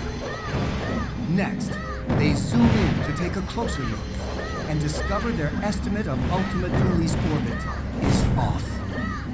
The yellow cross represents where we thought Ultima Thule would be before we took the picture, and the blue greenish one represents, well, where it actually is. So as you can see, we're a little bit off, and the difference here doesn't seem too much on this scale, but it's actually 600 miles from the target.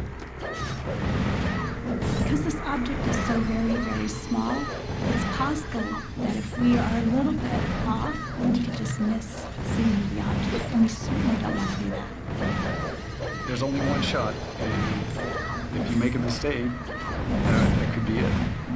For the next few weeks, the navigators will carefully follow Ultima's path, examine every pixel of every frame to help guide New Horizons to its target on New Year's. If their calculations are right, the spacecraft will fly just 2,200 miles above Ultima's surface.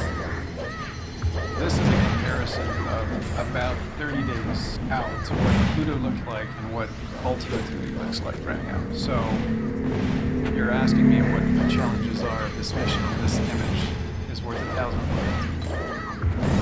The size of Ultima Thule is too small still, and it will be the case until a few days before the flight.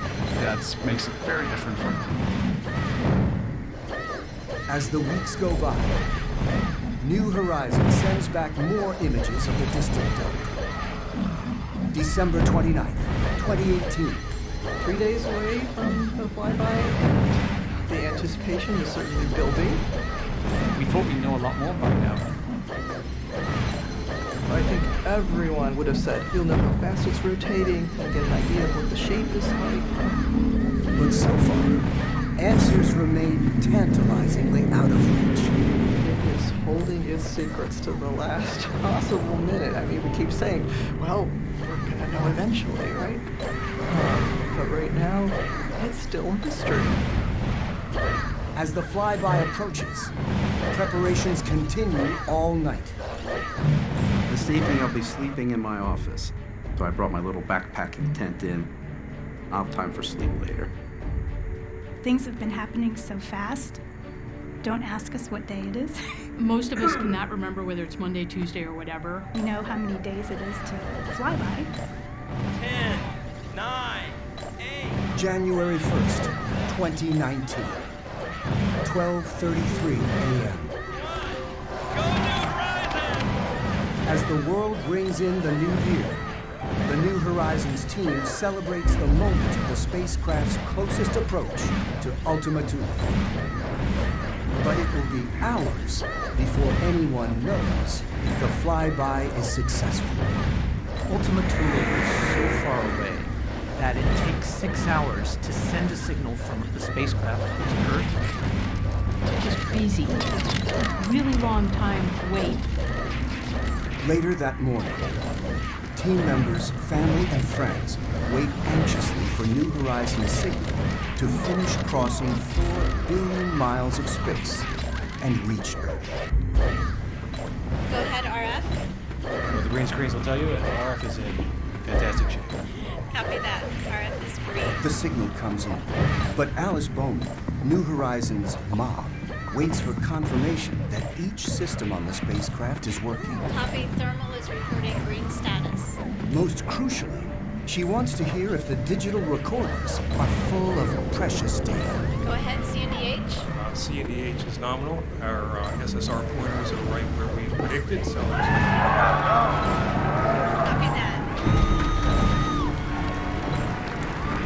The that means is that the solid state recorder, the pointers are where they should be. That tells me that we observed something. Something filled that camera. We have a healthy spacecraft. We've just accomplished the most distant flyby of our solar system.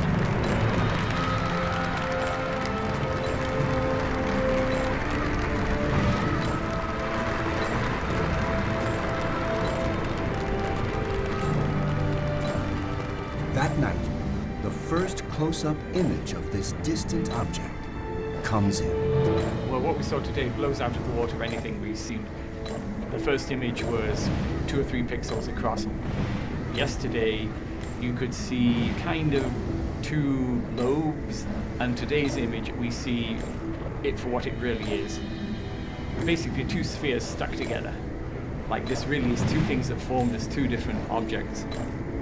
It's confirmation of what we saw in the occultation.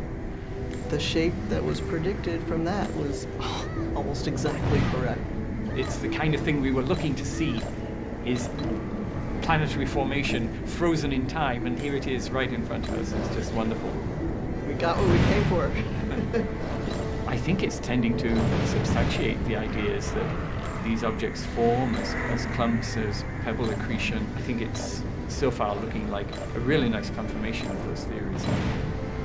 I just was staring at it with tears in my eyes because we've been working for so long to do this, and it worked, and I just couldn't get over that yet. I still haven't got over that. Absolutely amazing to see that. This is exploration at its purest. When you think about it, it's remarkable. We didn't know this object even existed when we were building the spacecraft. Going into the unknown is fundamentally important for human spirit, from every aspect, from scientific to artistic to just wondering where we came from and why we're here. It will take 20 months for New Horizons to send back all the data and images collected of Ultima Thule. And with many years of power left on the spacecraft, the team hopes it will continue to explore the far regions of the solar system. But already, this tiny probe and the humans who built and guided it on its journey have made gigantic discoveries, taking us to new worlds, making the unknown known, and bringing the impossibly distant finally within reach.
The universe is so amazing and diverse.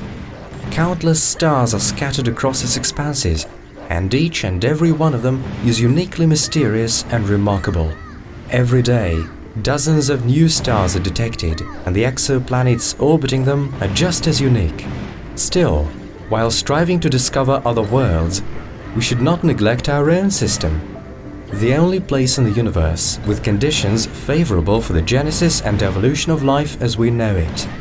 There are 8 planets in the solar system, as well as dozens of satellites and millions of minor celestial bodies which remain understudied even in spite of the long years of observations and research. And today, we invite you to take a little tour and see some of the most exciting ones. We will start out at the very heart of our system, in the devastating heat of its star, the Sun. Flying by Mercury, which is scorched by its relentless rays, we will pass by Venus,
Hello, hello. Teka lang, mag-share lang ako.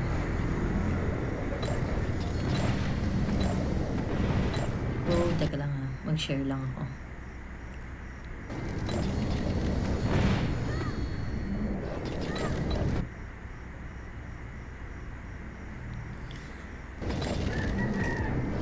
Nakalive na.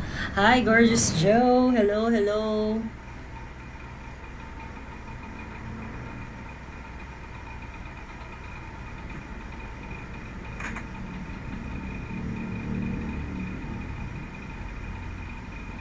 Ayan. Maingay ba? Maingay ba yung aking, maliit na... Confirm ang fulboranic eme kaya pala sa butos.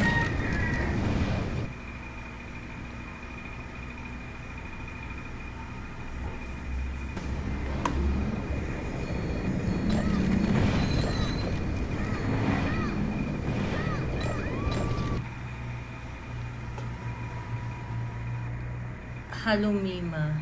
Good evening. Hello, hello. Ayan. Teka lang, may mga may mga pumapasok kasi messages na binabasa ko. I mean, mga sa messenger. Hiwalay na kami dito sa Mindanao. Diyos ko, kaloka. Ano ba yan? Hindi ako na-update eh. Medyo na-busy ako today eh. Ano bang mga bagong usapan? Ito nakakaloka. Si Christian Gaza, nagpo-post na rin ng mga dito yung against kay Eric at saka kay Doc Lorraine Badoy. Parang all of a sudden si Christian Gaza cares about politics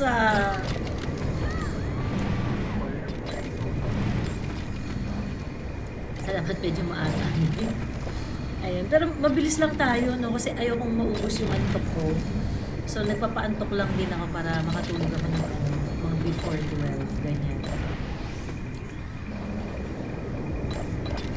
Ayan, hello, Ma Ordonez. Hello, Tres Pico.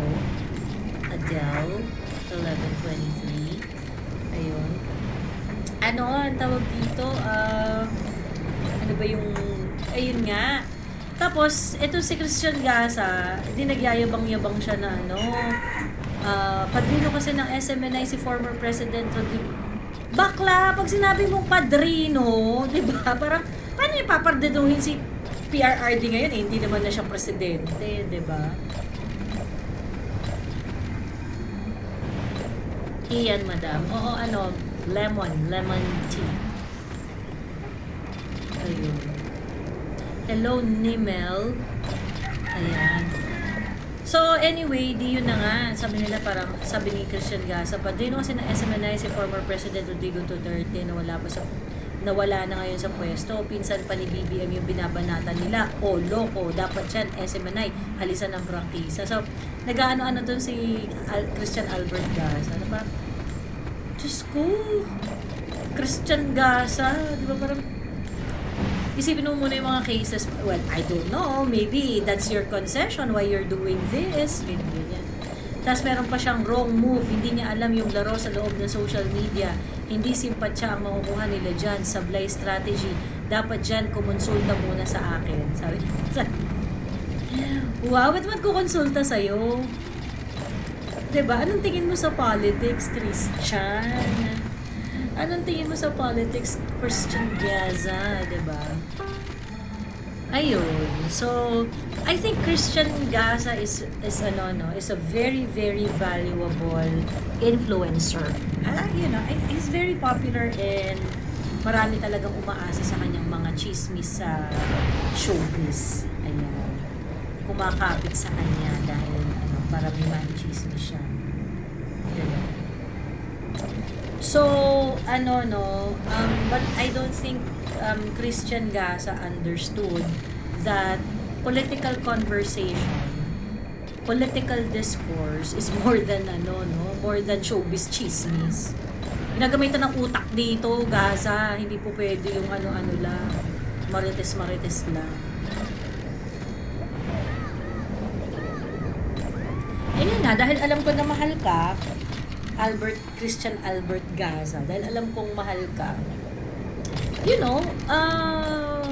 people like Ka Eric and Doc Lorraine Badoy, they cannot afford you. Hindi ka na ma-afford ng mga yun. Hindi sila mag-consulta sa'yo. Mahal ka eh. And I don't think itong si Christian Gaza would do a consultation free of charge. 'Di ba? I don't think mag-aano sila, meron kang maglalapit sila sa iyo at bibigyan mo sila ng konsultasyon at advices na libre. 'Di ba? Pero Christian Gaza, sure ako na merong makaka-afford sa'yo na kilala namin. Sure ako dyan.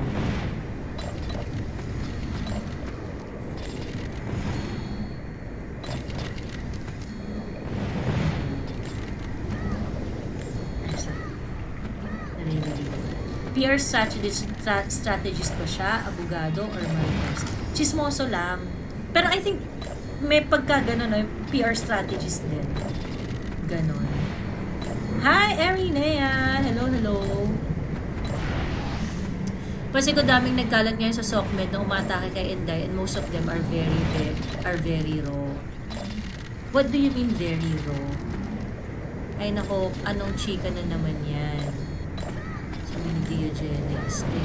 So anyway yun. So parang sa akin, parang Christian Gaza. Obviously, yung mga tao kagaya mo, mga social media influencer, hindi kayo tatanggap ng hindi kayo tatanggap ng gig na walang bayad. 'Di ba? Kaya nga sa totoo lang, ang pagiging political content creator,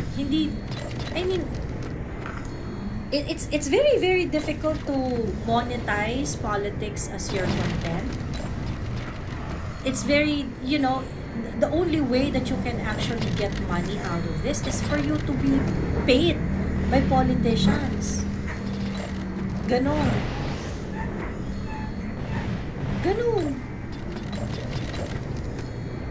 At ang hirap nun, parang pagka meron ka binayaran ka na ng politician, you have to speak well of that politician. Mo talaga, magsalita ka ng maganda about that, yung mga tipong ganun. Diba? And, it will compromise your political content kasi talaga magiging unfair ka na. Si Sas na bahala dyan, sabi niya na.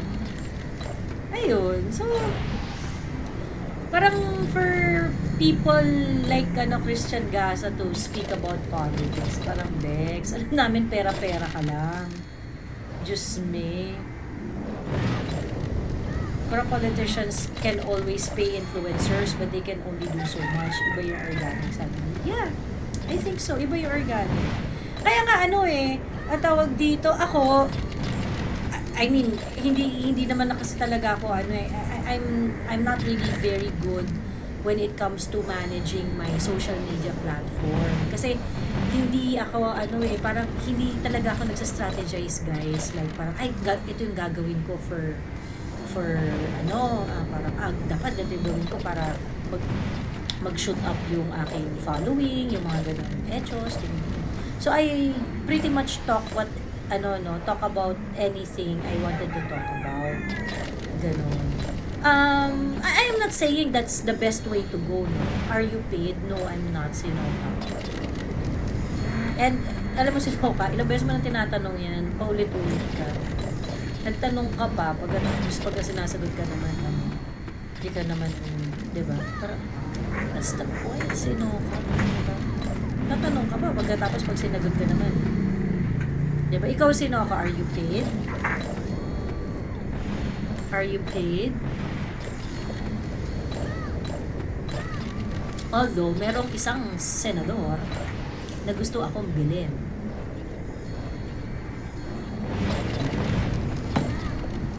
Yeah. A friend of a senator daw who wanted to support that senator. So, they want me to defend that senator. Ayan. Name drop, hindi si Manang Aimee. Diyos me. Hindi si Manang Aimee. Name drop na madam. Eh, sa tamang panahon, ganun. Nakakaloka. Eh, hindi si Senator. Yung may billboard. Hindi babae. Hindi babae. Yeah, hindi babae yung Senator. Ayun. So, nakakaloka lang. Ayun. So, ngayon, ang tawag dito, ito pa isa nakakaloka. Di ba nag-live kami together ni Old School Pinoy? Do you agree or disagree po ba sa friendship or being friends with China? I agree. We should be friends to all country. Ayun. So anyway, yon ang tawag dito, nag-live kami ni Tito Aaron ng isang araw. So apparently, ito palang mga basahang vloggers ni BBM. Ayan, nahilig ko. Alam niyo yung ang tawag dito yung parang, yung sabi na, si Joey naligo na ba yan, yung parang, yung mga ganon. Actually, naiintindihan ko naman sila kasi oily face nga ako, kasi hindi ako nagme-makeup. Diyos na, hindi ako nagme-makeup. Kahapon. Ayun. So ngayon, di parang lagi nila sinasabi, naligo na ba yan, parang naisip ko, parang, baka pagtanong naman tong mga to kung naligo o hindi, parang, Diyos ko, papangit nyo. Makapagsalita. Ito, si TPL3, nakikisabat dun sa group chat nila. Tapos yung, naligo na ba yung dalawang yan? Ikaw, Maureen, ang pangit mo. Diyos ko, huwag ka nga nagkukukuda sa itsura ng iba dahil ikaw pangit ka, Maureen. Diyos me. TPL3, tigil-tigilan mo ako. Mga post mo, bobobo. Makapagsalita. Tang inapango ka. Diyos me. Puro backhanded comments sa mga vloggers ni BBM, wala kasing utak. Correct! Kayo pinagbababayaran kayo pagkatapos ang bobobo ninyo. Sayang bayad sa inyo. What's your take sa galaw ng Congress on attacking the VP? Appeal of her appeal regarding peace talks. Well, that's their strategy eh. They wanted to, well, because I think they are trying to ride the supermajority support of BBM. And, meron yung nag-leak na na parang ano ba yung strategy nila. Apparently, what they wanted to show to the people is that ang Congress at si Martin Romualdez ang totoong partner daw ng ang totoong partner daw ng Pangulo. Yun yung gusto nilang ma'am, oily skin ages slower, sabi ni Femtolin TV. Ako, hindi talaga ako, I do not really care so much about it. Kasi, hindi ako nagme-makeup. Even if you're going to look at my, yung personal page ko, kahit before, hindi ako nagme-makeup. So, magtiyaga kayo sa oily skin ko. Ganyan na talaga yan, mga tanga. Ganon. Ayun. Eh, kayo kasi, kahit maligo kayo ng 100 beses, mga amoy tuga pa rin kayo, diba? Mga amoy tuga pa rin kayo, papangit nyo pa rin. Kahit bayaran kayo ng kahit magkano monthly, at the end of the day, pangit pa din kayo, diba? Diyos me. Ayun, ma'am, isa ako sa nawala ng gana kay BBM, sumobra tahimik, di masaway ang pinsan niyang Etan. Correct. Actually, yun pa yung isang problema si BBM hanggang ngayon, parang wala siya masyadong, wala siyang galaw. Nag-aaway na kami ng mama ko kasi naniniwala pa din siya kay BBM. Well, ang kasi dyan, tingin ko yun, lalo nang mahirap na-convince kasi dyan, yung mga loyalist. Kasi yung mga loyalist talaga na sobrang sarado. It's gonna be very difficult to convince them to. Ayun. Ang mahirap kasi dyan talaga, yun yung parang katulad natin, who gave BBM, a chance to lead this country, napakalaking disappointment. Kawawa rin yung loyalista kasi yung mga loyalista parang they thought this is their time to shine. Diba? Loyalist kami, pero never again. Well, alam mo, Aimer, yung mga may mga comments ako nakikita, no, na parang loyalist ako, pero parang I am thinking twice if I'm going to give the loyalism to PBBM. Ganon. Kumbaga parang sabi niya, parang, pero nakikita ko kasi hindi deserve ni BBM yung loyalism ko doon sa tatay. Diba? Marami rin ako nakikitang ganyan eh. Ayun. Nabudol ba tayo kay BBM o hindi, sabi ni Jay? I think, you know, with what's going on, sabi ko nga, ang ano ko, no, kay BBM, ang naging roller coaster ng aking palagay kay BBM is, I was very hopeful, then I was like, okay, wait and see, tingnan natin, wait and see, ganyan, mga ganon. And then after that, with what's going on, doing things that is totally opposite ng mga pinangako niya. Hanggang sa naging, alam mo yun, yung bad trip ka na. And then, you know, itong mga sunod-sunod mga pangyayari, ito yung dead pa siya sa mga issues, hindi niya hinaharap. Starting to for me, I'm getting really pissed with the way he runs the country. So, yun.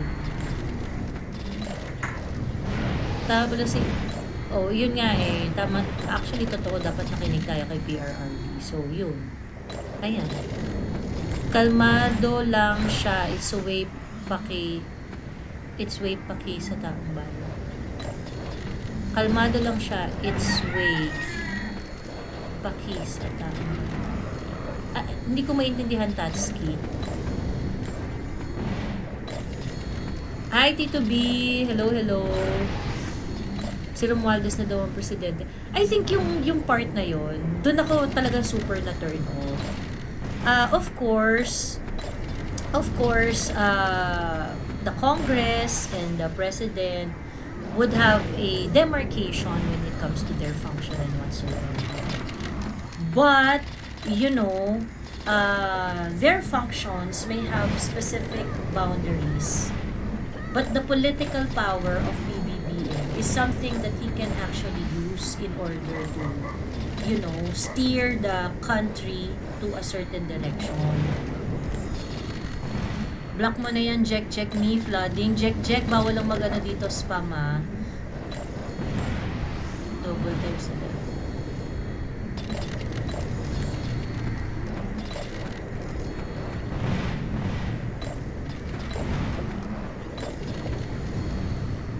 Is it possible na after 2025, BBM and Sarah will part ways? By the way, gandam kaya ako. Salamat. Alam mo si Inday, hindi naman siya actually very soft pa nga si Inday ngayon eh. Kasi while Inday Sara disagree with the grant of amnesty and the peace talks, hindi naman siya alam mo yun, kumbaga it was just a disagreement on those aspects. Pero it looks like Inday Sara is still supporting you know, the leadership of PBBM. But she criticized that. So yun din kasi parang medyo maano rin eh, parang hindi pa kasi sagad si Inday Sara eh. Nandun pa rin siya sa framework na okay, sige, magkakasama tayo sa administrasyon. Mukhang nasa ganun pa si Sara. So, I do not really know. But, me as an observer, I am not really very satisfied doon sa tinatakbo ng pamumuno ni BBM. Ang pinaka-silver lining lang kasi na nakikita ko dito, he has 4 years to prove us wrong. Ganun. May time pa siya para alam mo yun, para baguhin yung utak natin. Pero, kung hindi siya magbabago ng directions, kung yung mga decision making niya ngayon, ganyan, ganyan pa rin yung gagawin niya moving forward, diba? Pansin ko lang tahimik ng mainstream media, bakit kaya? Oo nga eh. Kasi,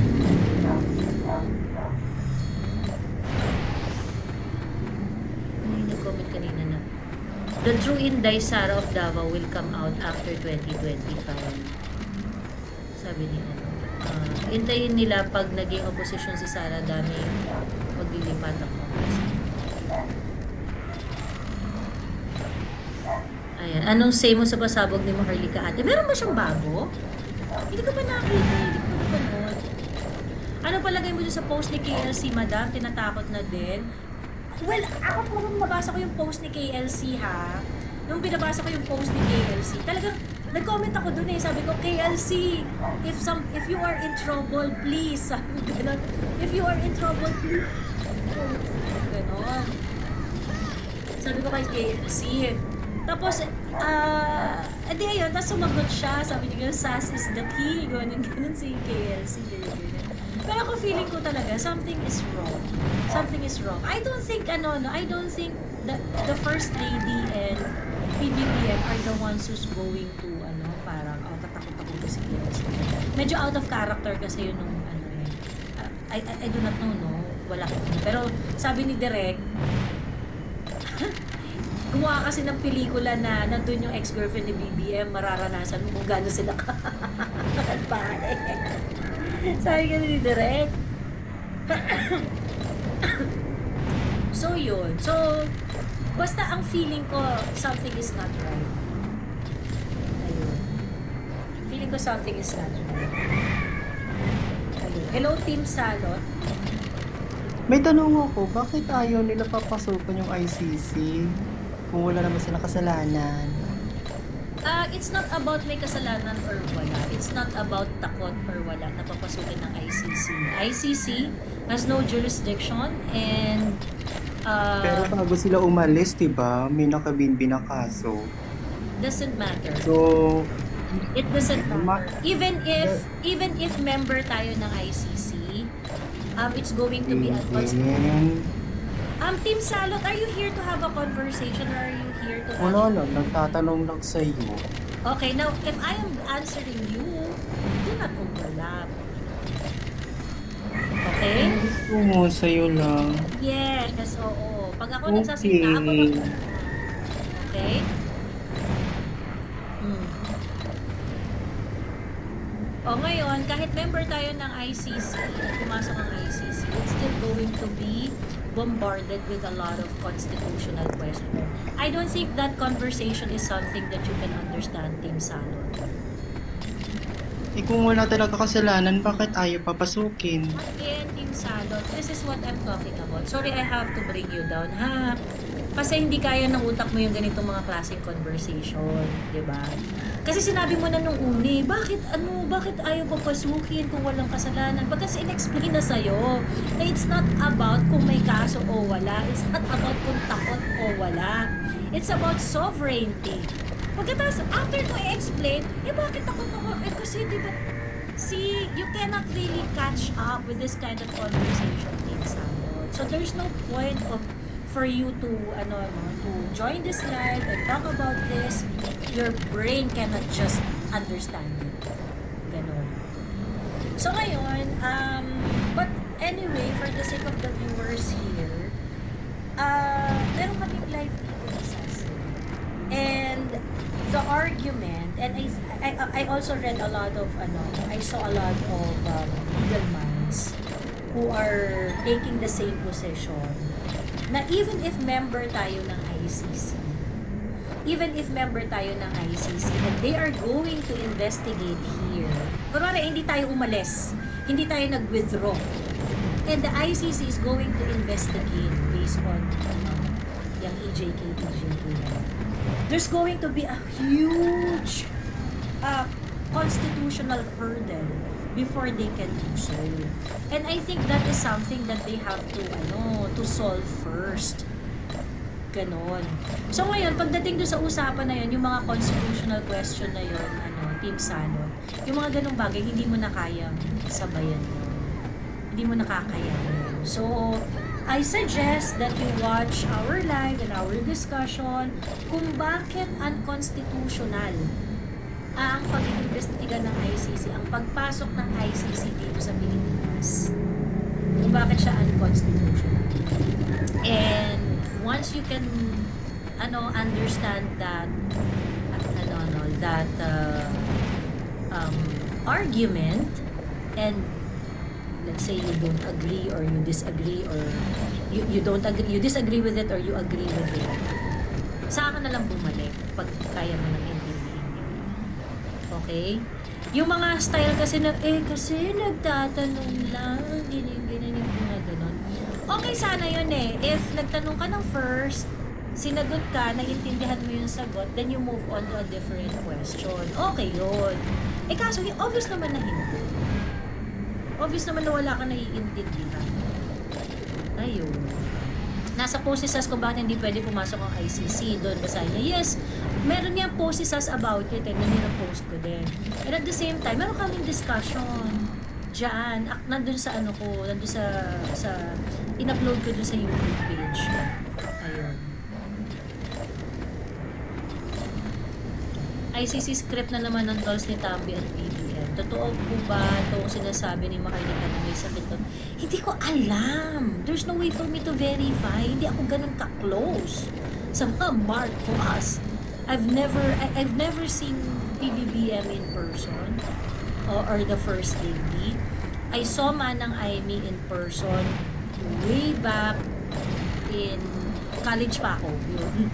Nakita ko siya in person. Tapos, after nung college ako, nakita ko sa UP Baguio pa yun. Nakita ko si Manang Aimee several times. Ito lang na, very recent lang. Kaya ba pinapa-impeach si BB because in case of demise, sabi ni Manang. Pero, ano pa rin si BBM ngayon eh. Teka, tingnan natin yung Presidential Communications Office kung meron ng paramdam si BBM. Kasi guys, chinek ko kahapon to. And huling post ng Presidential Communications Office 8 hours ago, OPAPRU joins bar officials in extending aid to MSU bombing victims. Ayan, tapos maging papanuri, Presidential Communications Office, kinemerlo. Alam mo, sa totoo lang, hindi ko ma-take yung pagganto ng Office of the President. Ayaw nyo magsabi ng totoo sa tunay na kalagayan ng Presidente. Tapos, maging mapanuri, kinemerlo. Ayan, tapos 12 hours ago, Dubai, ayan, Philippine pushes Blue Economy agenda as it joins the Blue Carbon Action Partnership. BBM calls for unified efforts for more quality jobs. Right up. President Ferdinand Marcos encouraged Filipino to inspirational immaculate conception. Okay, so statement. I mean, usually yung page ni PBBM would be swarmed by activities he joined, he participated. So, ang hinahanap natin dito, kung nag-post na ba si Presidential Communications Office ng event na dinaluhan ni PBBM. Ayan. So, one day ago, kahapon, top 5 major industries with largest increase in employment. Ayan. Tapos, paalala mula sa PCO, maging mapanuri pagdating sa mga balita. Ano ba itong balita na to? DOH says there are 4 confirmed cases of mycoplasma pneumonia or walking pneumonia. As of ayan. So sabi nila fake news daw yun. Okay. Maging mapanuri. Ayun. Pagkatapos, also, one day ago, ayan, Teddy Herbosa, nanumpa. Okay, so appointment. Wala pa rin dyan si PBBM. Alamin ng mga dapat malaman tungkol sa walking pneumonia. Okay, so wala pa rin sila na doon. And then another reels from Emerald. I think this is Miss Emerald. Ito ba doon sasalita na? Ayan. Reels ulit. And then another, MOA ng National Irrigation Administration. Okay. Wala si BBM dito. Si Remulla to. Si John Vic Remulla. Okay. After that, Love the Philippines Post.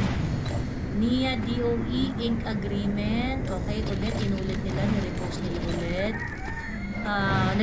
Nanatiling positibo ang galaw ng labor market. So, employment post.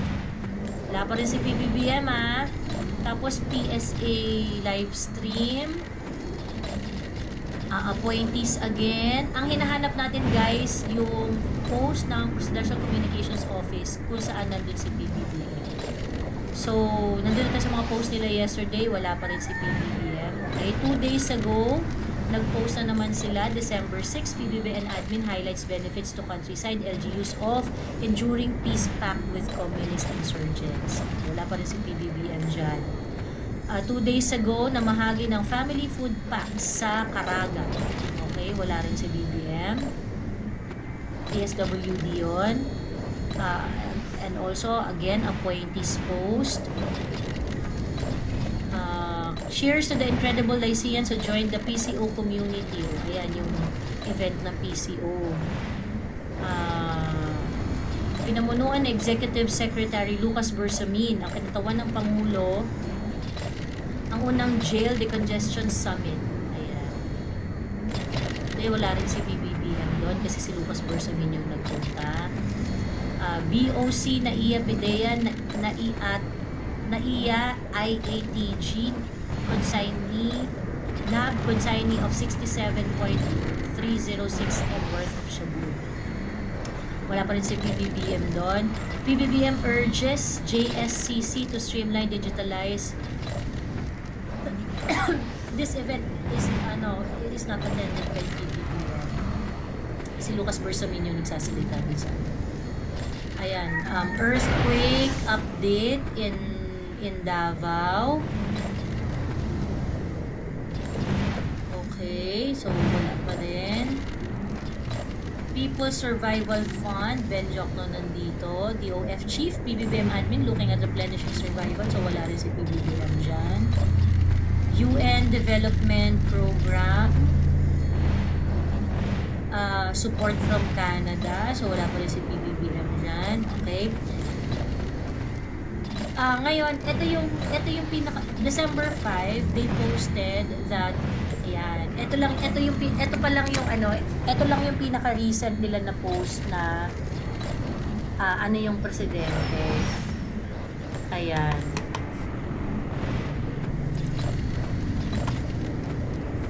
Ito.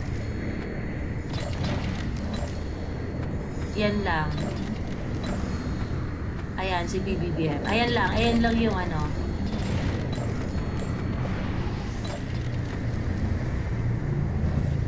Okay, so balik tayo. Ay, puta guys. Nasaan na yan?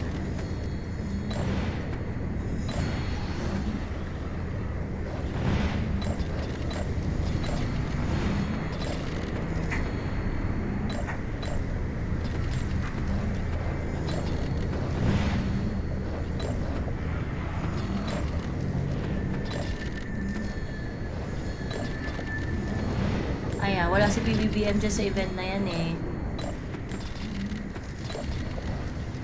Well, kasi at this point, para naka-isolate pa siya. Ayan. Tapos, eto na, December 5. PBBM Amnesty Peace, December 6. Ayan, wala pa din. Ayan. Ito mga pinost nila. Ayan, 3 days ago.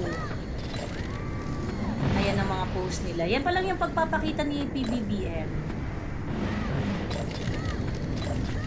Yan pa lang yung last.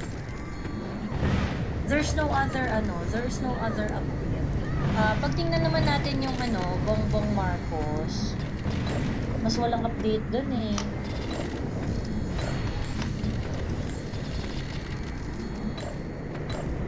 Ito Bongbong Marcos page. 16 hours ago, nag-happy birthday siya kay Mama Mary. Ayan, mas lalong wala to. Yun lang din oh.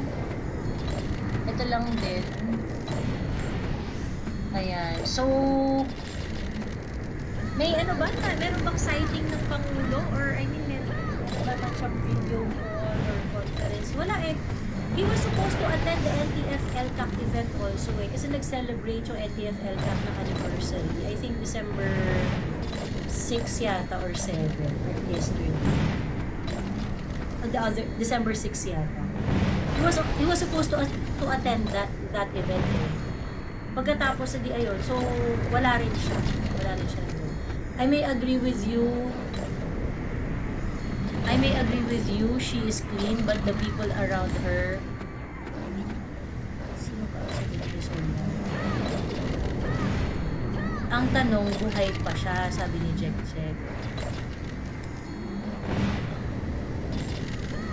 Well, it's the job of the PCO, you know. They have to tell us sooner or later what's the status. I mean, I do not wish the president to be dead, diba? Nobody deserves to be to receive death wishes like that. But I think kung ano man ang sitwasyon, dapat honest yung gobyerno sa pagsasabi. It's like BBM is solely relying on his cabinet. Parang di niya alam nangyayari ano. May nabasa ko kanina daw 12:05, may explosion incident nangyari sa Maguindanao del Sur. Totoo ba kaya yun? BBM is like Lenny na the way he moves, sabi ni Solar. That is so true. Kaya nga yung nagtataka yung mga kakampi, sabi gano'n ng mga kakampi na, diba? Bakit kayo galit na kay BBM? Bakit hindi niya na siya sinusuportahan? Ba't na kayo galit? Actually, kaya kami galit kay BBM kasi para na siyang Lenny. Kaya kami disappointed kay BBM at saka kami nagpo-frustrate to the extent na nababadrip kami at nagagalit kami is because he is acting like Lenny. Diba? Yun yung problem. Ganun. I mean, sa akin lang, pati yung pati yung kay Ka Eric at siya kay Doc Lorraine Badoy na parang wow talaga kailangan umabot dyan na ma-contempt sila at makulong sa kongreso. Kailangan talaga umabot dyan. I mean, the president can very likely give his opinion about it. And since supportive ang kongreso sa presidente, di ba?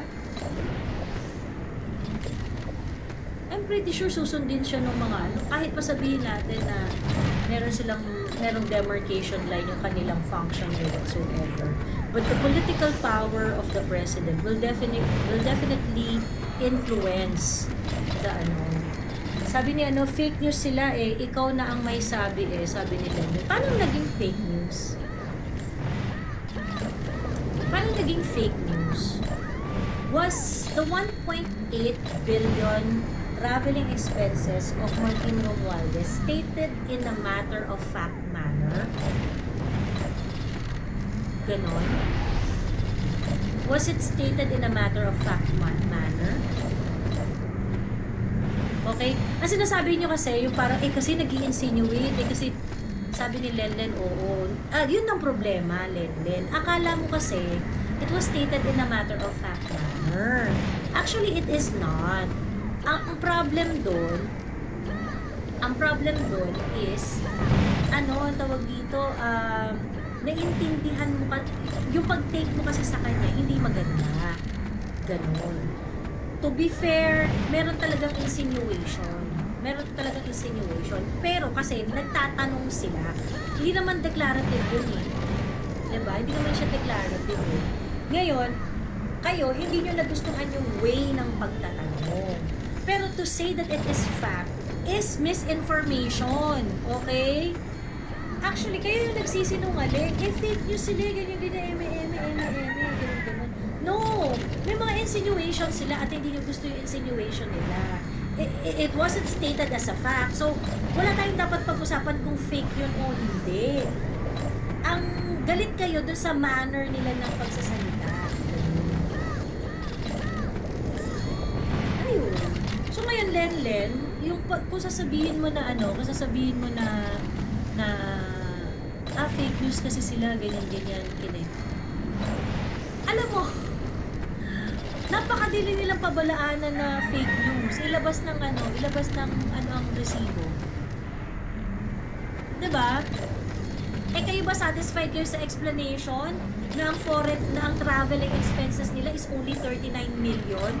Nung sinabi nila yun sa hearing nila, foreign travels lang yun Diba? Mga bulag sila, mga bini. Wala namang pagpili sa'yo, di wag kang mag-Marcos. Tama yan. Sabi ko yan. Ayun. Resibo lang! Resibo lang. And by the way, kapag ka ang tao nagtatanong tungkol sa pera ng sambayanan, kung itatanong niya yan sa manner na nakakaasar, nakakatuwa, napaka-sweet, napakabait, napakabagalang, napakabastos, nakaka-insulto or whatsoever, it's part of that person's right. Kasi pera ng bayan yung tinatanong. Eh di ba nga, kaya nga kayo, hindi kayo mapigil sa pagtatanong ng 125 million confidential fund kasi feeling ng iba dyan, pera nila yon. So, wala silang pakialam kahit bastusin nila si Inday Sara at tawaging Fiona, tawaging Dutae, di ba? Wow, nagtatanong about sa pera ng sambayanan. Would you like to go up, sui generis? Would you like to go up?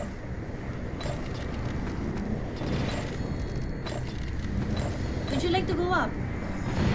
Sui generis. O magpa-passive-aggressive ka dyan na kunwari ang lalim-lalim ng iniisip mo. Alam mo, marami na akong nakitang ganyan, yung mga passive-aggressive na comment na ganyan.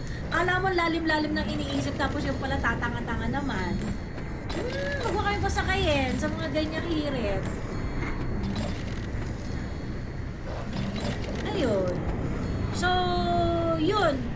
Hindi ka kayo mapigil sa pag-uusisa sa pag-uusisa doon sa 125 million Kasi tama naman kayo, that money came from the people. It's tax money. So a lot of people felt that, they are entitled to ask questions about those. And you are. You are entitled to ask questions about, about dun sa confidential fund na yun or whatsoever. It's just that, hindi talaga kayo po pwedeng bigyan ng report o ng detalye nung kung paano ginastos yung pera nyo. Okay? Pero hindi talaga kayo hindi kayo bawal magtanong about it. Yung mga pagtatanong nga ng mga galit kay Inday Sara, kung tawagin si Inday, Fiona, Tutae, diba?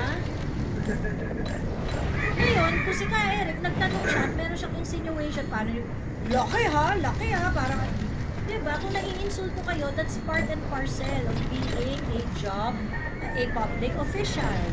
Ganun talaga. Pinagkatiwalaan ka din sa pwesto na yan So ngayon, kung ikaw ay tatanungin or kung ikaw ay uusisain about it, it's part of your job to answer. So wag niyo akong binibigyan ng bullshit na wala kasi sa lugar si Karen at saka si Lorraine. I mean, nakakasuka. I saw the life of some BBM supporters who are actually enabling a corrupt practice in Congress. Diba? Hindi na nga nagbibigay ng liquidation with receipts ng mga yan. Tapos sasabihin mo, si Ka Eric pa at si Doc Lorraine yung wala sa lugar. Wow!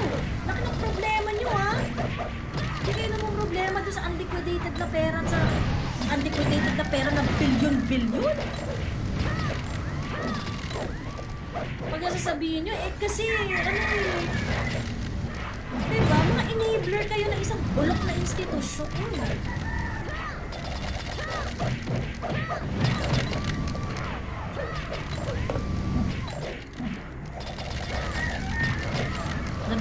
Nabili kasi ng kotse at boat buying.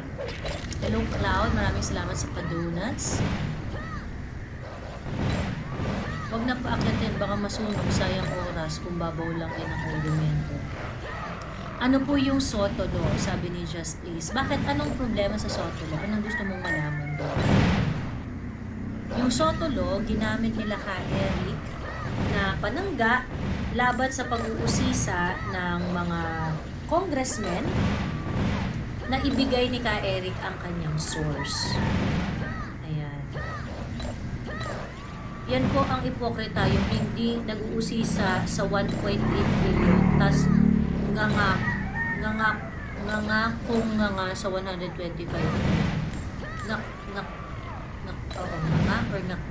Saan si Kokolokoy? Ba't di mo na siya nakakasama sa live? Nagkakasama po kami. Hindi lang talaga siya laging available kasi mahirap yung ano niya eh. Mahirap siyang tamaan ng schedule na meron siyang maayos sa cellphone. 39M ang travel pero 2 billion ang request. Eh saan nila pinunta ang sobra? Open the books kasi, sabi ni Brave. Correct! Diba? Ayun. At saka ba't kayo hanap kay Kuya Migo? Nagkikita kami ni Kuya Migo actually. We learned our lesson the hard way. I pity in the... Naka-live siya kanina last time sa live ni si Kuya Migo. Oo nga. Ayun. So yun.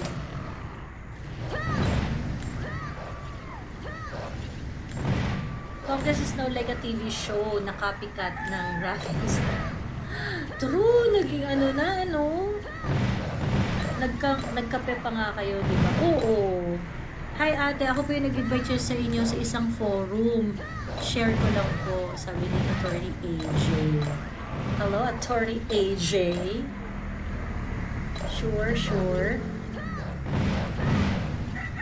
Sabi ni PRR, open the books, sagot ni Tambolos-Los, gipitin ang malapit kay Duterte. Correct.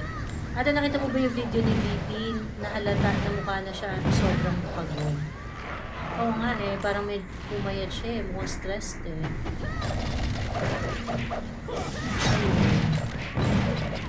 Rafi in Senate versus Hong Show. So anyway yun. Actually, kaya nga nirequest ko talaga kay, babalik lang tayo sa ICC ng very. Nirequest ko talaga kay sasabi ko, Sas, mag-live tayo tungkol din sa ICC, sa unconstitutional constitution. Kasi para yung isa-isa mo ng bonggang-bongga.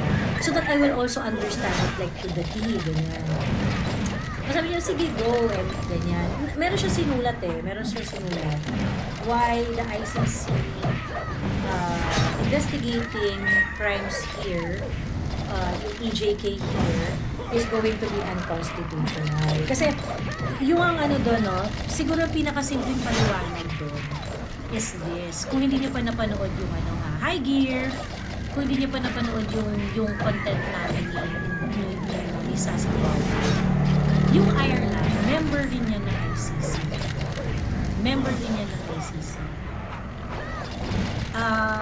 Ngayon, yung ICC gusto mag-investigate sa Ireland. You know what Ireland did? Ang ginawa ng Ireland, gumawa sila ng, sanabi nila na before makapag-investigate ang ICC, we must ratify muna na yung decision na maaari silang pumunta dito sa Pilipinas by conducting a plebiscite. So, ibig sabihin, tatanungin muna nila yung mga tao kasi yun yung procedure nila doon. Kailangan pang i-ratify yan ng mga tao sa isang plebiscito whether or not gusto nilang isuko yung certain aspect ng kanilang soberanya